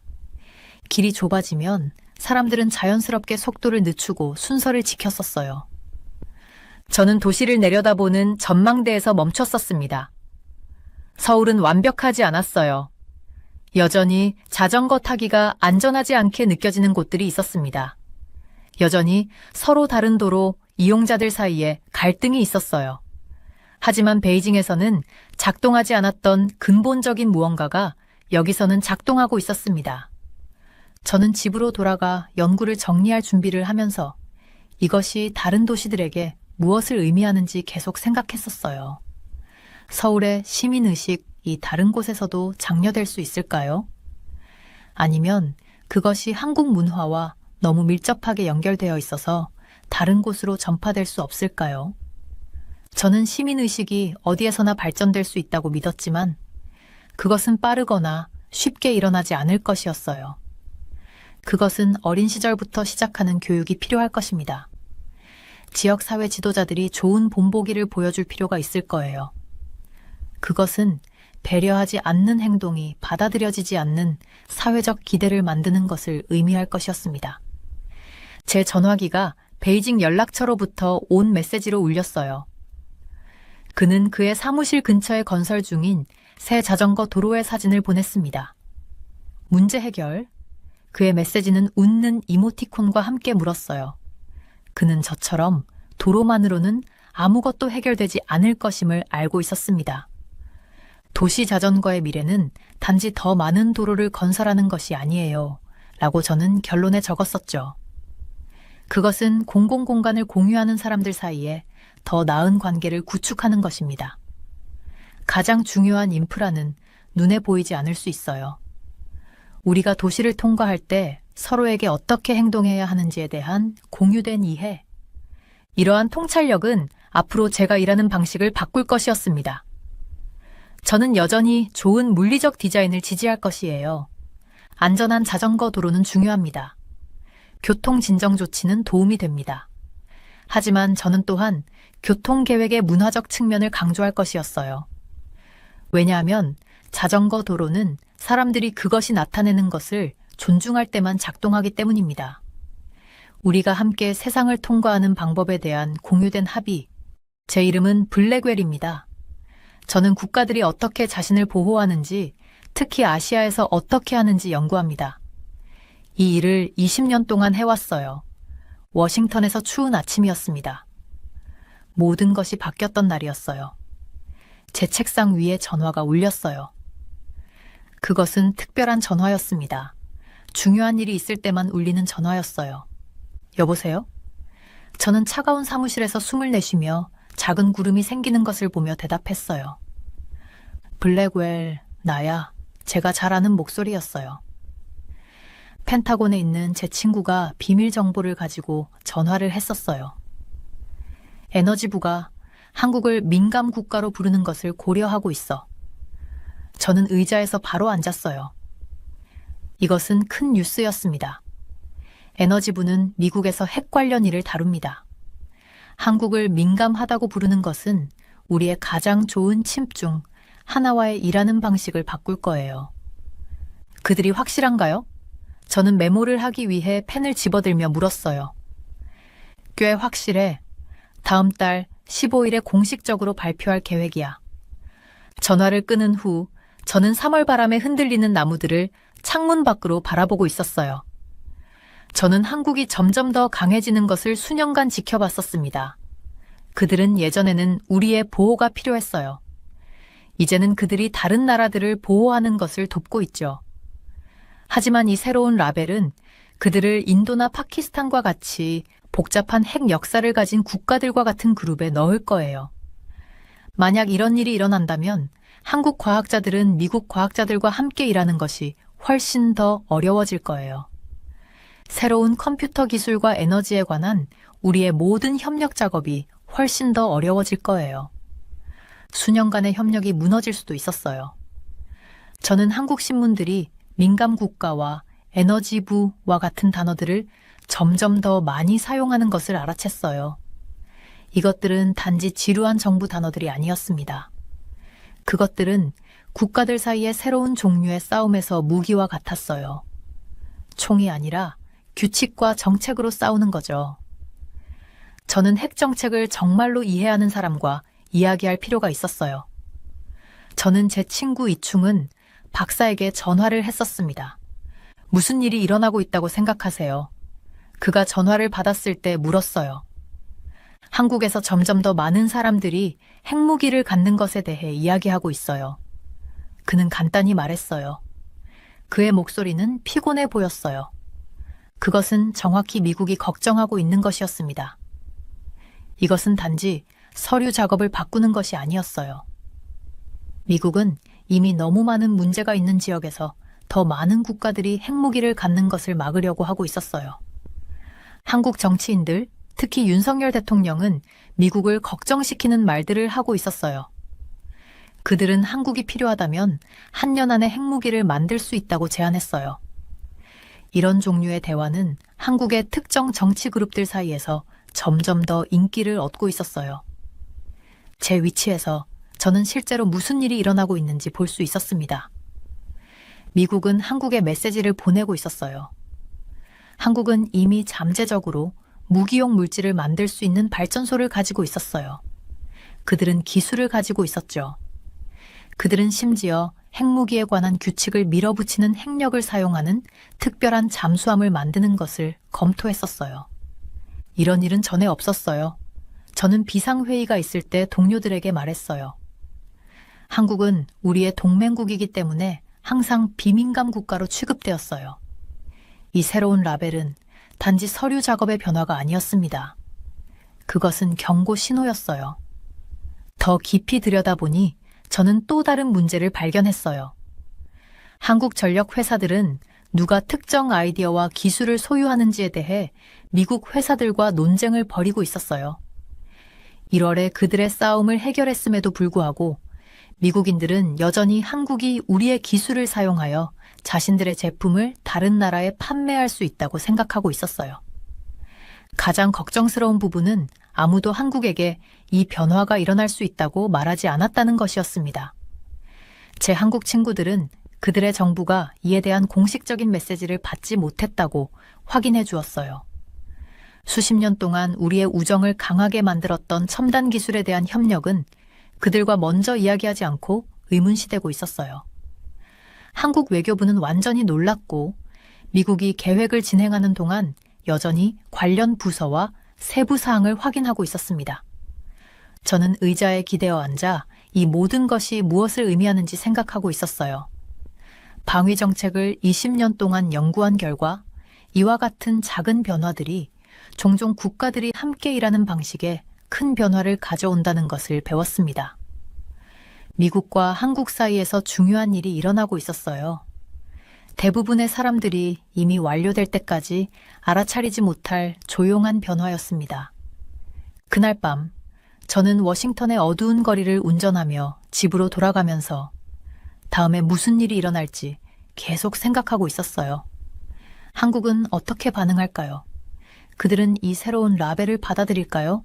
아니면 반발할까요? 그리고 이것은 아시아의 평화에 어떤 의미가 있을까요? 한 가지 확실한 것은 미국과 한국의 관계가 변하고 있었어요. 제 일은 왜 그런지 이해하고 양쪽 모두가 모두를 안전하게 유지하는 방법을 찾도록 돕는 것이었습니다. 내일은 더 많은 질문, 더 많은 전화, 그리고 아마도 몇 가지 답을 가져올 거예요. 하지만 오늘 밤 저는 제가 깊이 신경 쓰는 두 나라의 미래에 대해 궁금해할 수밖에 없었어요. 저는 그날 밤 잠을 이루지 못했어요.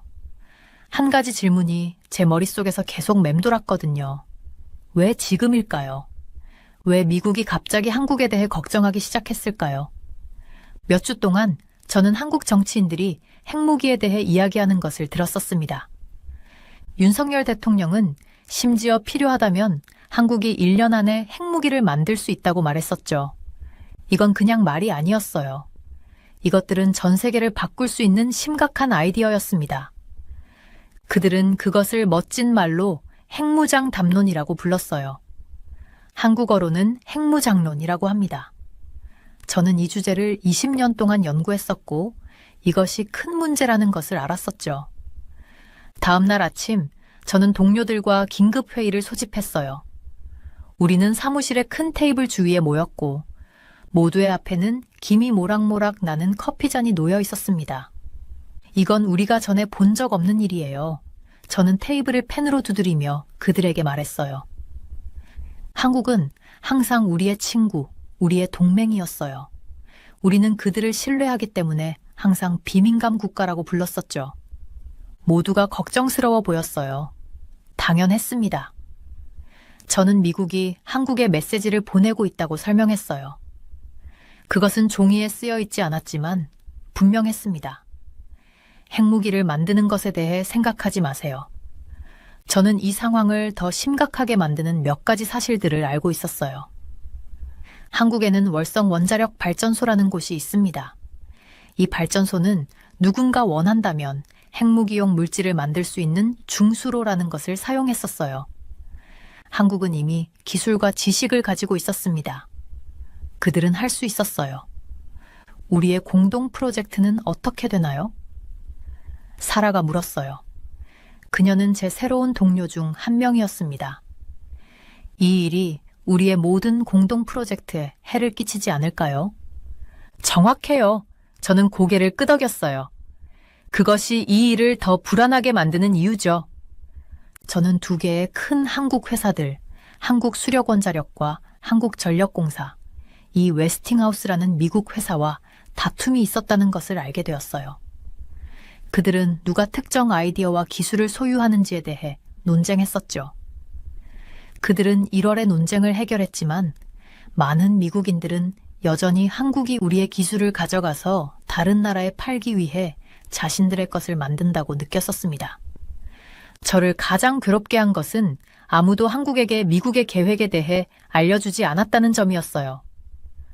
저는 한국 정부에 있는 친구들이 있었는데 그들은 이 소식에 완전히 놀랐었죠. 수십 년 동안 우리나라들은 첨단 기술 또는 한국어로 첨단 기술 협력에 함께 일해왔습니다. 이제 미국은 그들과 이야기조차 하지 않고 규칙을 바꾸고 있었어요. 한국 외교부는 아직도 무슨 일이 일어나고 있는지 알아내려고 노력하고 있어요. 저는 제 연락처에서 받은 보고서를 보여주며 말했어요. 그들은 관련 부서와 함께 관련 세부 사항을 확인하고 있다고 하지만 미국은 이미 이러한 변화를 진행하고 있어요. 회의 후 저는 제 사무실 창가에 서 있었습니다. 워싱턴이 제 앞에 펼쳐져 있었고 기념물과 건물들이 봄 햇살 속에서 빛나고 있었어요. 저는 가슴이 무거웠습니다. 국가 간의 관계는 사람 간의 관계와 같아요. 신뢰, 소통, 그리고 존중이 필요합니다. 이 상황에는 그중 어느 것도 없었죠.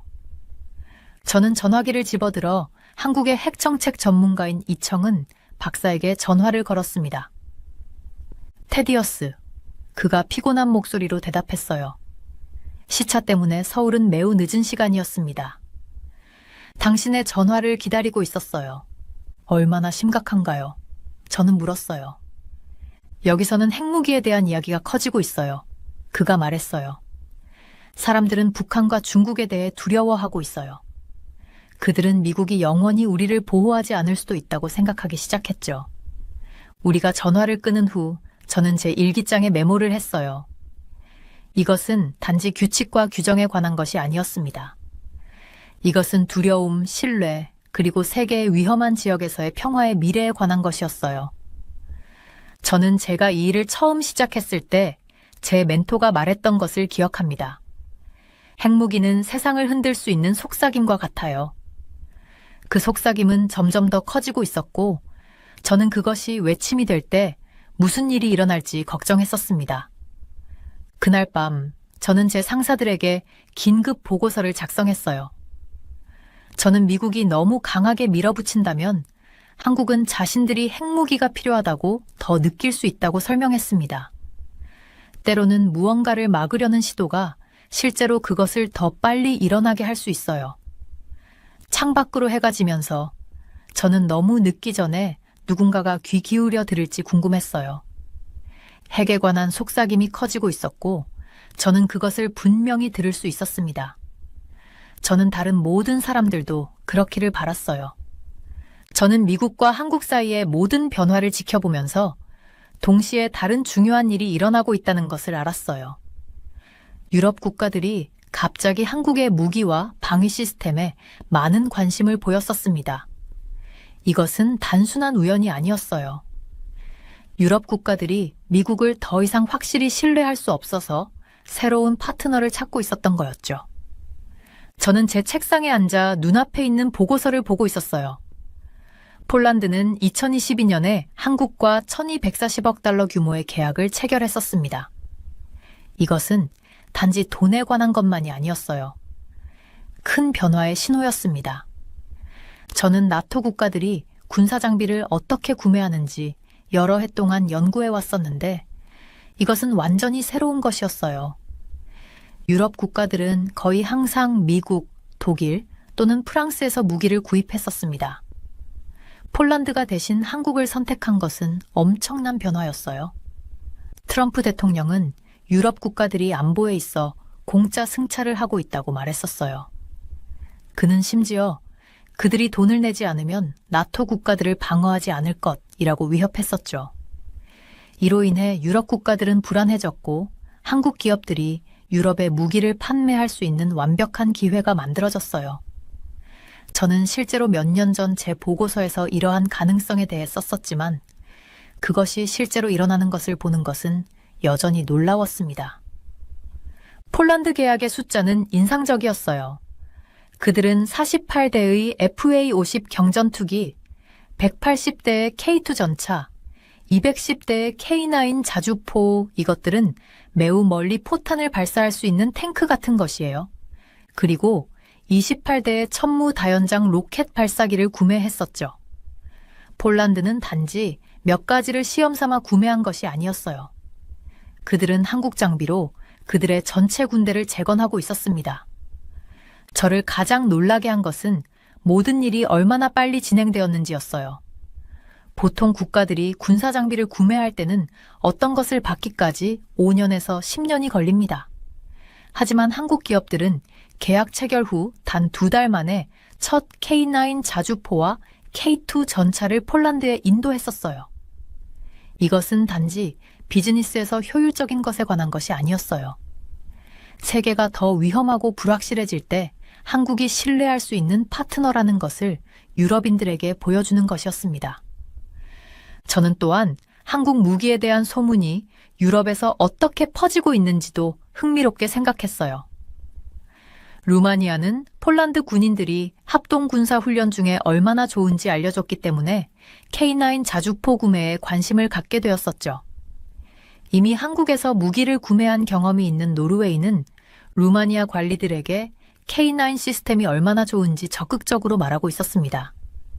지난 5월 저는 K2 전차 시험 중에 루마니아를 방문했었어요. 전차가 실제로 작동하는 것을 본 후 저는 루마니아 국방관리들과 이야기를 나눴죠. 그들은 한국 전차가 얼마나 잘 만들어졌는지 그리고 그들의 기술이 얼마나 발전되었는지에 놀라워했었습니다. K2 전차와 K9 자주포는 유럽 군사 계획자들이 존경과 감탄으로 이야기하는 이름이 되어가고 있었어요. 특히 루마니아의 사례가 제 관심을 끌었어요. 그들은 낡은 TR-HY 전차를 교체하기 위해 약 300대의 전차를 구매할 계획이었습니다. 그들은 미국 기업에서 54대의 전차만 구매할 예정이었어요. 이는 현대로템이라는 한국 기업이 잠재적으로 약 250대의 전차를 판매할 수 있다는 것을 의미했죠. 또 다른 수십억 달러 규모의 거래였습니다. 루마니아가 아직 공식적으로 전차를 주문하지 않은 유일한 이유는 대통령 선거를 둘러싼 정치적 불확실성 때문이었어요. 루마니아의 수도 부쿠레슈티에 있는 제 연락처들은 지연이 일시적일 뿐이라고 말했었습니다.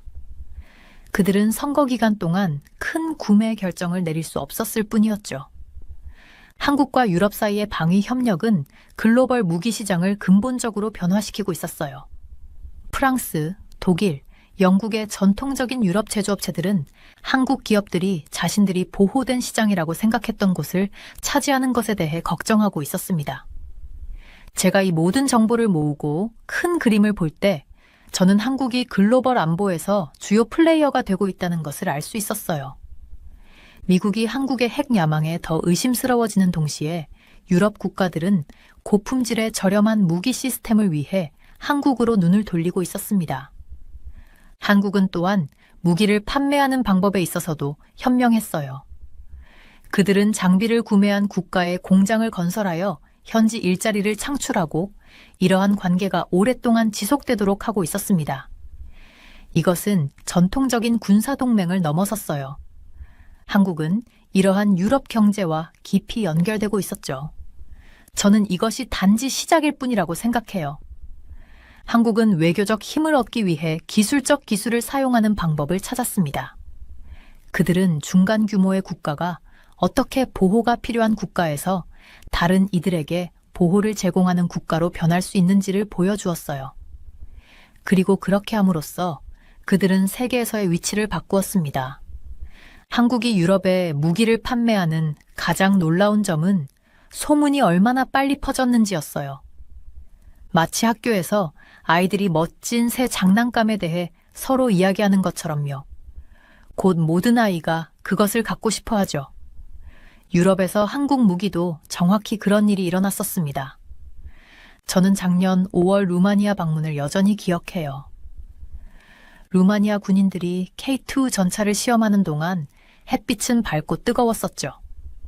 이 전차들은 거대한 기계로 위에 긴 총이 달린 커다란 금속 상자 같았고 험한 지형에서도 빠르게 움직일 수 있었어요. 루마니아 군인들은 이 한국 전차가 얼마나 좋은지 계속 이야기했었습니다. 시험 후 저는 그늘진 텐트 아래에서 몇몇 루마니아 관계자들과 함께 앉았었어요. 그들은 우리에게 시원한 음료를 대접하며 전차에 대해 이야기했죠. 한 관계자가 저에게 몸을 기울이며 말했어요. 이 한국 전차는 우리가 지금까지 본 어떤 것보다 더 잘 작동해요. 그의 눈은 흥분으로 커져 있었습니다. 제가 이것을 흥미롭게 느낀 이유는 루마니아가 한국 무기에 대해 한국으로부터 직접 듣지 않았다는 점이었어요. 그들은 이웃나라인 폴란드에서 이에 대해 알게 되었었죠. 여러 나라 군인들이 함께 훈련하는 합동 군사훈련 중에 폴란드 지휘관들이 계속해서 그들의 새로운 한국 장비를 칭찬했었습니다. 폴란드 장교가 그들에게 말했었어요. 얼마나 빨리 모든 것을 배달했는지 봐야 해요. 우리가 서류에 서명하고 2달 후에 전차와 자주포가 이미 도착하고 있었어요. 다른 어떤 나라도 그렇게 할 수 없어요. 노르웨이도 같은 일을 했었죠. 그들은 몇 년 전에 한국에서 K9 자주포를 구매했었어요. 자주포는 포탄을 매우 멀리 발사할 수 있는 큰 총이에요. 노르웨이 장교들은 한국 자주포에 너무 만족해서 루마니아 관계자들에게 구매를 고려해보라고 특별히 말했었습니다. 루마니아는 너무 오래되어 제대로 사용하기 어려운 그들의 오래된 EAR-85 전차를 교체하기 위해 약 300대의 새 전차가 필요했었어요. 그들은 이미 미국 회사로부터 54대의 전차를 구매하기로 결정했지만 그래도 약 250대가 더 필요했었습니다. 현대로템 K2 전차를 만드는 한국 회사는 수십억 달러의 가치가 있는 이 거래를 따내기 위해 열심히 노력하고 있었어요. 루마니아가 전차를 바로 구매하지 못하게 한 유일한 이유는 다가오는 대통령 선거였어요. 부쿠레슈티, 루마니아의 수도위에 있는 제 친구들은 정부가 선거 기간 동안에는 돈을 쓰는 큰 결정을 내릴 수 없다고 말했었죠. 그들은 사람들이 투표하고 정치 상황이 더 안정될 때까지 기다려야 했었습니다. 저는 유럽 군사 지도자들이 한국 무기를 검사하는 것을 지켜보며 자세한 메모를 했었어요. 그들은 전차 주변을 걷고 안을 들여다보고 기술적인 질문을 했었죠. 많은 사람들이 노트북을 들고 계속 메모를 적었어요. 몇몇은 휴대폰으로 사진을 찍었습니다. 그들은 마치 사탕 가게에 있는 아이들처럼 보였고 모든 것을 시도해보고 싶어 했었어요. 한국 무기가 매력적인 이유는 단지 잘 작동한다는 것뿐만이 아니었어요. 그것들은 또한 다른 나라의 비슷한 무기보다 더 저렴했고 한국 회사들은 그것들을 훨씬 더 빨리 배달할 수 있었습니다. 무기 사업에서는 대부분의 회사들이 주문한 것을 받기까지 몇 년을 기다리게 해요. 한국은 몇 개월 만에 물건을 배달하고 있었죠. 유럽의 전통적인 무기 제조국 프랑스, 독일, 영국 같은 나라들은 걱정하기 시작했었어요. 수십 년 동안 그들은 유럽 군대가 사용하는 대부분의 무기를 판매했었죠. 이제 갑자기 아시아에서 온 이 신참자가 그들의 고객을 빼앗고 있었습니다. 저는 그달 후반에 브뤼셀에서 열린 회의에서 프랑스 국방 관계자와 이야기했었어요. 그는 자신의 걱정을 숨길 수 없었습니다. 우리는 이것이 올 줄 몰랐어요. 그가 인정했어요. 5년 전만 해도 한국은 경쟁 상대로 우리 레이더에도 없었어요. 한국 회사들은 또한 매우 똑똑한 일을 하고 있었어요. 단지 무기를 판매하고 떠나는 대신 그들은 무기를 구매한 나라에 공장을 짓고 있었습니다. 폴란드에서는 전차와 자주포용 부품을 만들기 위한 시설을 건설하기 시작했었죠. 이것은 폴란드 노동자들에게 일자리를 창출했고 폴란드 정부를 그들의 결정에 더욱 만족하게 했었어요. 이런 접근 방식을 현지화라고 해요. 단지 수입하는 대신 현지에서 물건을 만드는 것이죠. 이것은 양쪽 나라 모두에게 도움이 됩니다. 구매자는 새로운 일자리와 기술을 얻고 판매자는 그들에게 의존하는 장기적인 고객을 얻게 됩니다. 제가 이 모든 정보를 모으면서 저는 패턴이 형성되고 있는 것을 보기 시작했었어요. 한국은 단지 무기를 판매하는 것이 아니라 관계를 구축하고 있었습니다. 각 판매는 이웃나라에서 또 다른 판매로 이어졌어요. 마치 물에 돌을 떨어뜨리고 물결이 바깥으로 퍼져나가는 것을 보는 것과 같았습니다. 루마니아 여행이 끝날 무렵 저는 관찰한 것과 인용구로 3개의 노트북을 채웠었어요. 이야기는 제가 처음에 생각했던 것보다 더 컸습니다. 이것은 단지 무기에 관한 것이 아니라 어떤 나라가 자신들의 안보를 제공하는 데 신뢰하는지에 대한 변화였어요. 워싱턴으로 돌아가는 비행기에서 저는 창밖의 구름을 바라보며 일들이 얼마나 빨리 변하고 있는지 생각했었습니다. 수십 년 동안 나라들은 주로 미국, 프랑스 또는 독일 무기에 의존했었어요. 이제 단 몇 년 만에 한국은 모든 사람이 이야기하는 주요 참가자가 되었었습니다. 피드백 루프는 분명했어요. 한 만족한 고객이 다른 고객으로 이어졌고 각 성공은 한국의 명성을 더 강하게 만들었습니다. 한국 품질, 속도, 그리고 저렴함에 대한 소문이 군사기관을 통해 퍼지면서 더 많은 나라들이 관심을 갖게 되었어요. 이것은 우연히 일어난 것이 아니라 한국 기업과 정부 관계자들의 수년간의 신중한 계획과 열심히 일한 결과였습니다. 저는 이 정보가 제 보고서에 중요할 것이라는 것을 알았어요. 무기 판매자로서의 한국의 부상은 많은 사람들이 예측하지 못한 방식으로 힘의 균형을 바꾸고 있었습니다. 그리고 이 모든 것은 핵 문제로 인해 한국과 미국 사이의 긴장이 고조되는 동안 일어나고 있었어요. 그 타이밍은 더 중요할 수 없었습니다. 지난주에 저는 국방 전문가들이 가득한 방 앞에 섰어요. 제가 배운 것을 나눌 때 방은 조용했었습니다. 발표 슬라이드를 넘길 때 제 손이 약간 떨렸었어요. 이건 그냥 평범한 회의가 아니었어요. 저는 세계가 어떻게 변하고 있는지에 대한 중요한 이야기를 하고 있었죠. 우리는 새로운 일이 일어나고 있는 것을 보고 있어요. 저는 한국과 세계 각국과의 연결을 보여주는 지도를 가리키며 말했었어요. 한국이 세계 안보의 주요 선수가 되고 있습니다. 저는 이 변화를 수년간 지켜봐 왔었어요. 이건 마치 한때 도움이 필요했던 학생이 이제는 다른 이들을 가르치는 선생님이 되는 것을 보는 것과 같았습니다. 두 가지 큰 일이 동시에 일어나고 있었고 이것들이 한국과 미국의 우정을 바꾸고 있었어요. 한편으로는 미국이 핵무기가 퍼지는 것에 대해 걱정하고 있었습니다. 그들은 양국의 과학자들과 엔지니어들이 함께 일하기 어렵게 만드는 벽을 세우고 있었어요. 이건 마치 친구들이 서로에게 비밀을 갖기 시작할 때와 같았어요. 우정이 변하죠. 다른 한편으로는 유럽의 국가들이 돈을 너무 많이 쓰지 않으면서도 좋은 품질의 탱크, 비행기, 그리고 다른 국방 장비를 원하고 있었습니다. 그들은 미국, 독일, 프랑스와 같은 평소에 쇼핑 장소 대신 한국으로 눈을 돌리고 있었어요. 작년에 폴란드의 군사기지를 방문했던 것이 생각나요. 그들은 한국에서 온 첫 K2 탱크 배송을 막 받았었죠. 폴란드 지휘관들은 그것들이 얼마나 좋은지 계속 이야기했었어요. 이것들은 정말 빨리 도착했어요. 한 장교가 총구가 하늘을 향한 거대한 탱크 주변을 걸으면서 저에게 말했었습니다. 우리가 주문하고 2달 후에 여기 있었어요. 이건 정말 전례가 없는 일이에요. 오늘날의 세계에서 그 속도는 정말 중요해요. 국가들은 지금 당장 일어나고 있는 위협에 대해 걱정할 때 장비를 5년이나 10년을 기다리고 싶지 않았습니다. 루마니아에서 저는 한국의 곡사포, 아주 멀리 쏠 수 있는 큰 총을 시험하는 군인들을 지켜봤었어요.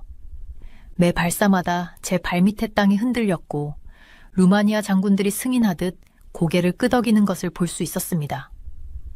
우리는 이 정도 품질을 전혀 예상하지 못했어요. 루마니아 국방장관이 우리가 지켜보는 동안 저에게 속삭였었어요. 모두가 우리에게 미국산이나 독일산을 사라고 했지만 한국 장비는 똑같이 잘 작동하면서도 비용이 덜 들어요. 자주 국방이라는 단어가 한국 관료들과의 대화에서 계속 나오고 있었습니다. 이건 이제 그냥 말이 아니었어요. 사업 거래와 필요성을 통해 현실이 되고 있었죠. 한국은 단지 장비를 파는 것이 아니라 고객 국가에 공장을 짓고 그곳에 일자리를 만들고 오래 지속되는 관계를 형성하고 있었어요.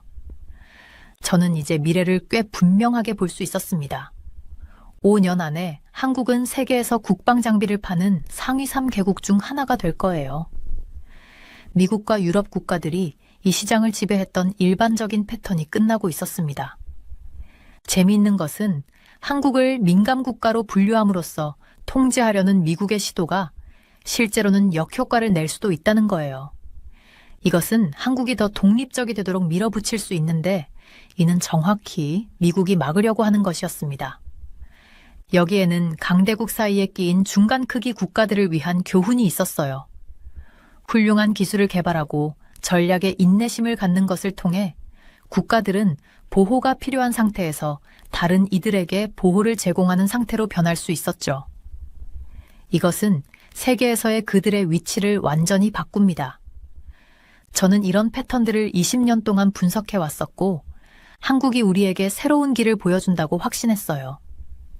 그들은 외교적 힘을 얻기 위해 기술적 기술을 사용하는 방법을 알아냈습니다. 핵정책 회담을 통해서든 국방 장비를 판매함으로써든 한국은 더 큰 나라들이 그들을 존중하게 만드는 기술을 마스터했었어요. 세계는 변했습니다. 강대국들은 이제 한국이 할 수 있는 것을 인정해야 했어요. 질문은 한국이 더 강해질 것인지가 아니라 전통적인 강국들이 이 새로운 현실에 어떻게 적응할 것인지였습니다. 어제 저는 이제 펜타곤에서 일하는 전 제자로부터 전화를 받았었어요. 선생님이 맞았어요. 그녀가 말했습니다. 우리는 한국에 대한 접근 방식의 모든 것을 재평가하고 있어요. 저는 워싱턴 DC에서 피기 시작하는 벚꽃을 내 사무실 창밖으로 바라보며 미소 지었어요. 국제관계에서 변화는 종종 느립니다. 마치 성장하는데 수년이 걸리는 그 벚나무들처럼요. 하지만 일단 꽃이 피면 모두가 알아챕니다. 한국은 세계 무대에서 꽃을 피웠어요. 힘의 균형이 변하고 있었습니다. 새로운 균형이 형성되고 있었어요. 저는 노트북을 닫고 메모를 정리했었습니다. 내일은 더 많은 회의, 더 많은 분석, 그리고 사람들이 이 변화하는 세계를 이해하도록 돕기 위한 더 많은 시도가 있을 거예요. 하지만 오늘 밤 저는 역사가 펼쳐지는 것을 목격했다는 것에 만족했었습니다. 수십 년 동안 국제관계를 지배해온 규칙을 바꾸는 세계 안보 제공자로서의 한국의 부상이었죠. 새로운 균형은 단지 한국에 관한 것이 아니었습니다. 이것은 중간 강국들이 거인들이 지배하는 세계에서 어떻게 자신들의 길을 개척할 수 있는지에 관한 것이었어요. 이것은 기술이 영향력으로 가는 새로운 길을 만드는 것에 관한 것이었습니다. 가장 중요하게는 이것은 오늘의 안보 소비자들이 어떻게 내일의 안보 제공자가 될 수 있는지에 관한 것이었어요. 저는 워싱턴의 저녁을 걸으면서 다음 달에 방문할 때 제 11살 조카에게 이 모든 것을 어떻게 설명할지 생각했었습니다. 아마도 저는 그의 비디오 게임을 예로 들 거예요. 캐릭터가 기본 능력으로 시작하지만 시간이 지남에 따라 레벨업하고 새로운 힘을 얻고 게임을 바꾸는 방식처럼요. 한국은 레벨업했어. 저는 그에게 말할 거예요. 그리고 이제 전체 게임이 바뀌었어요.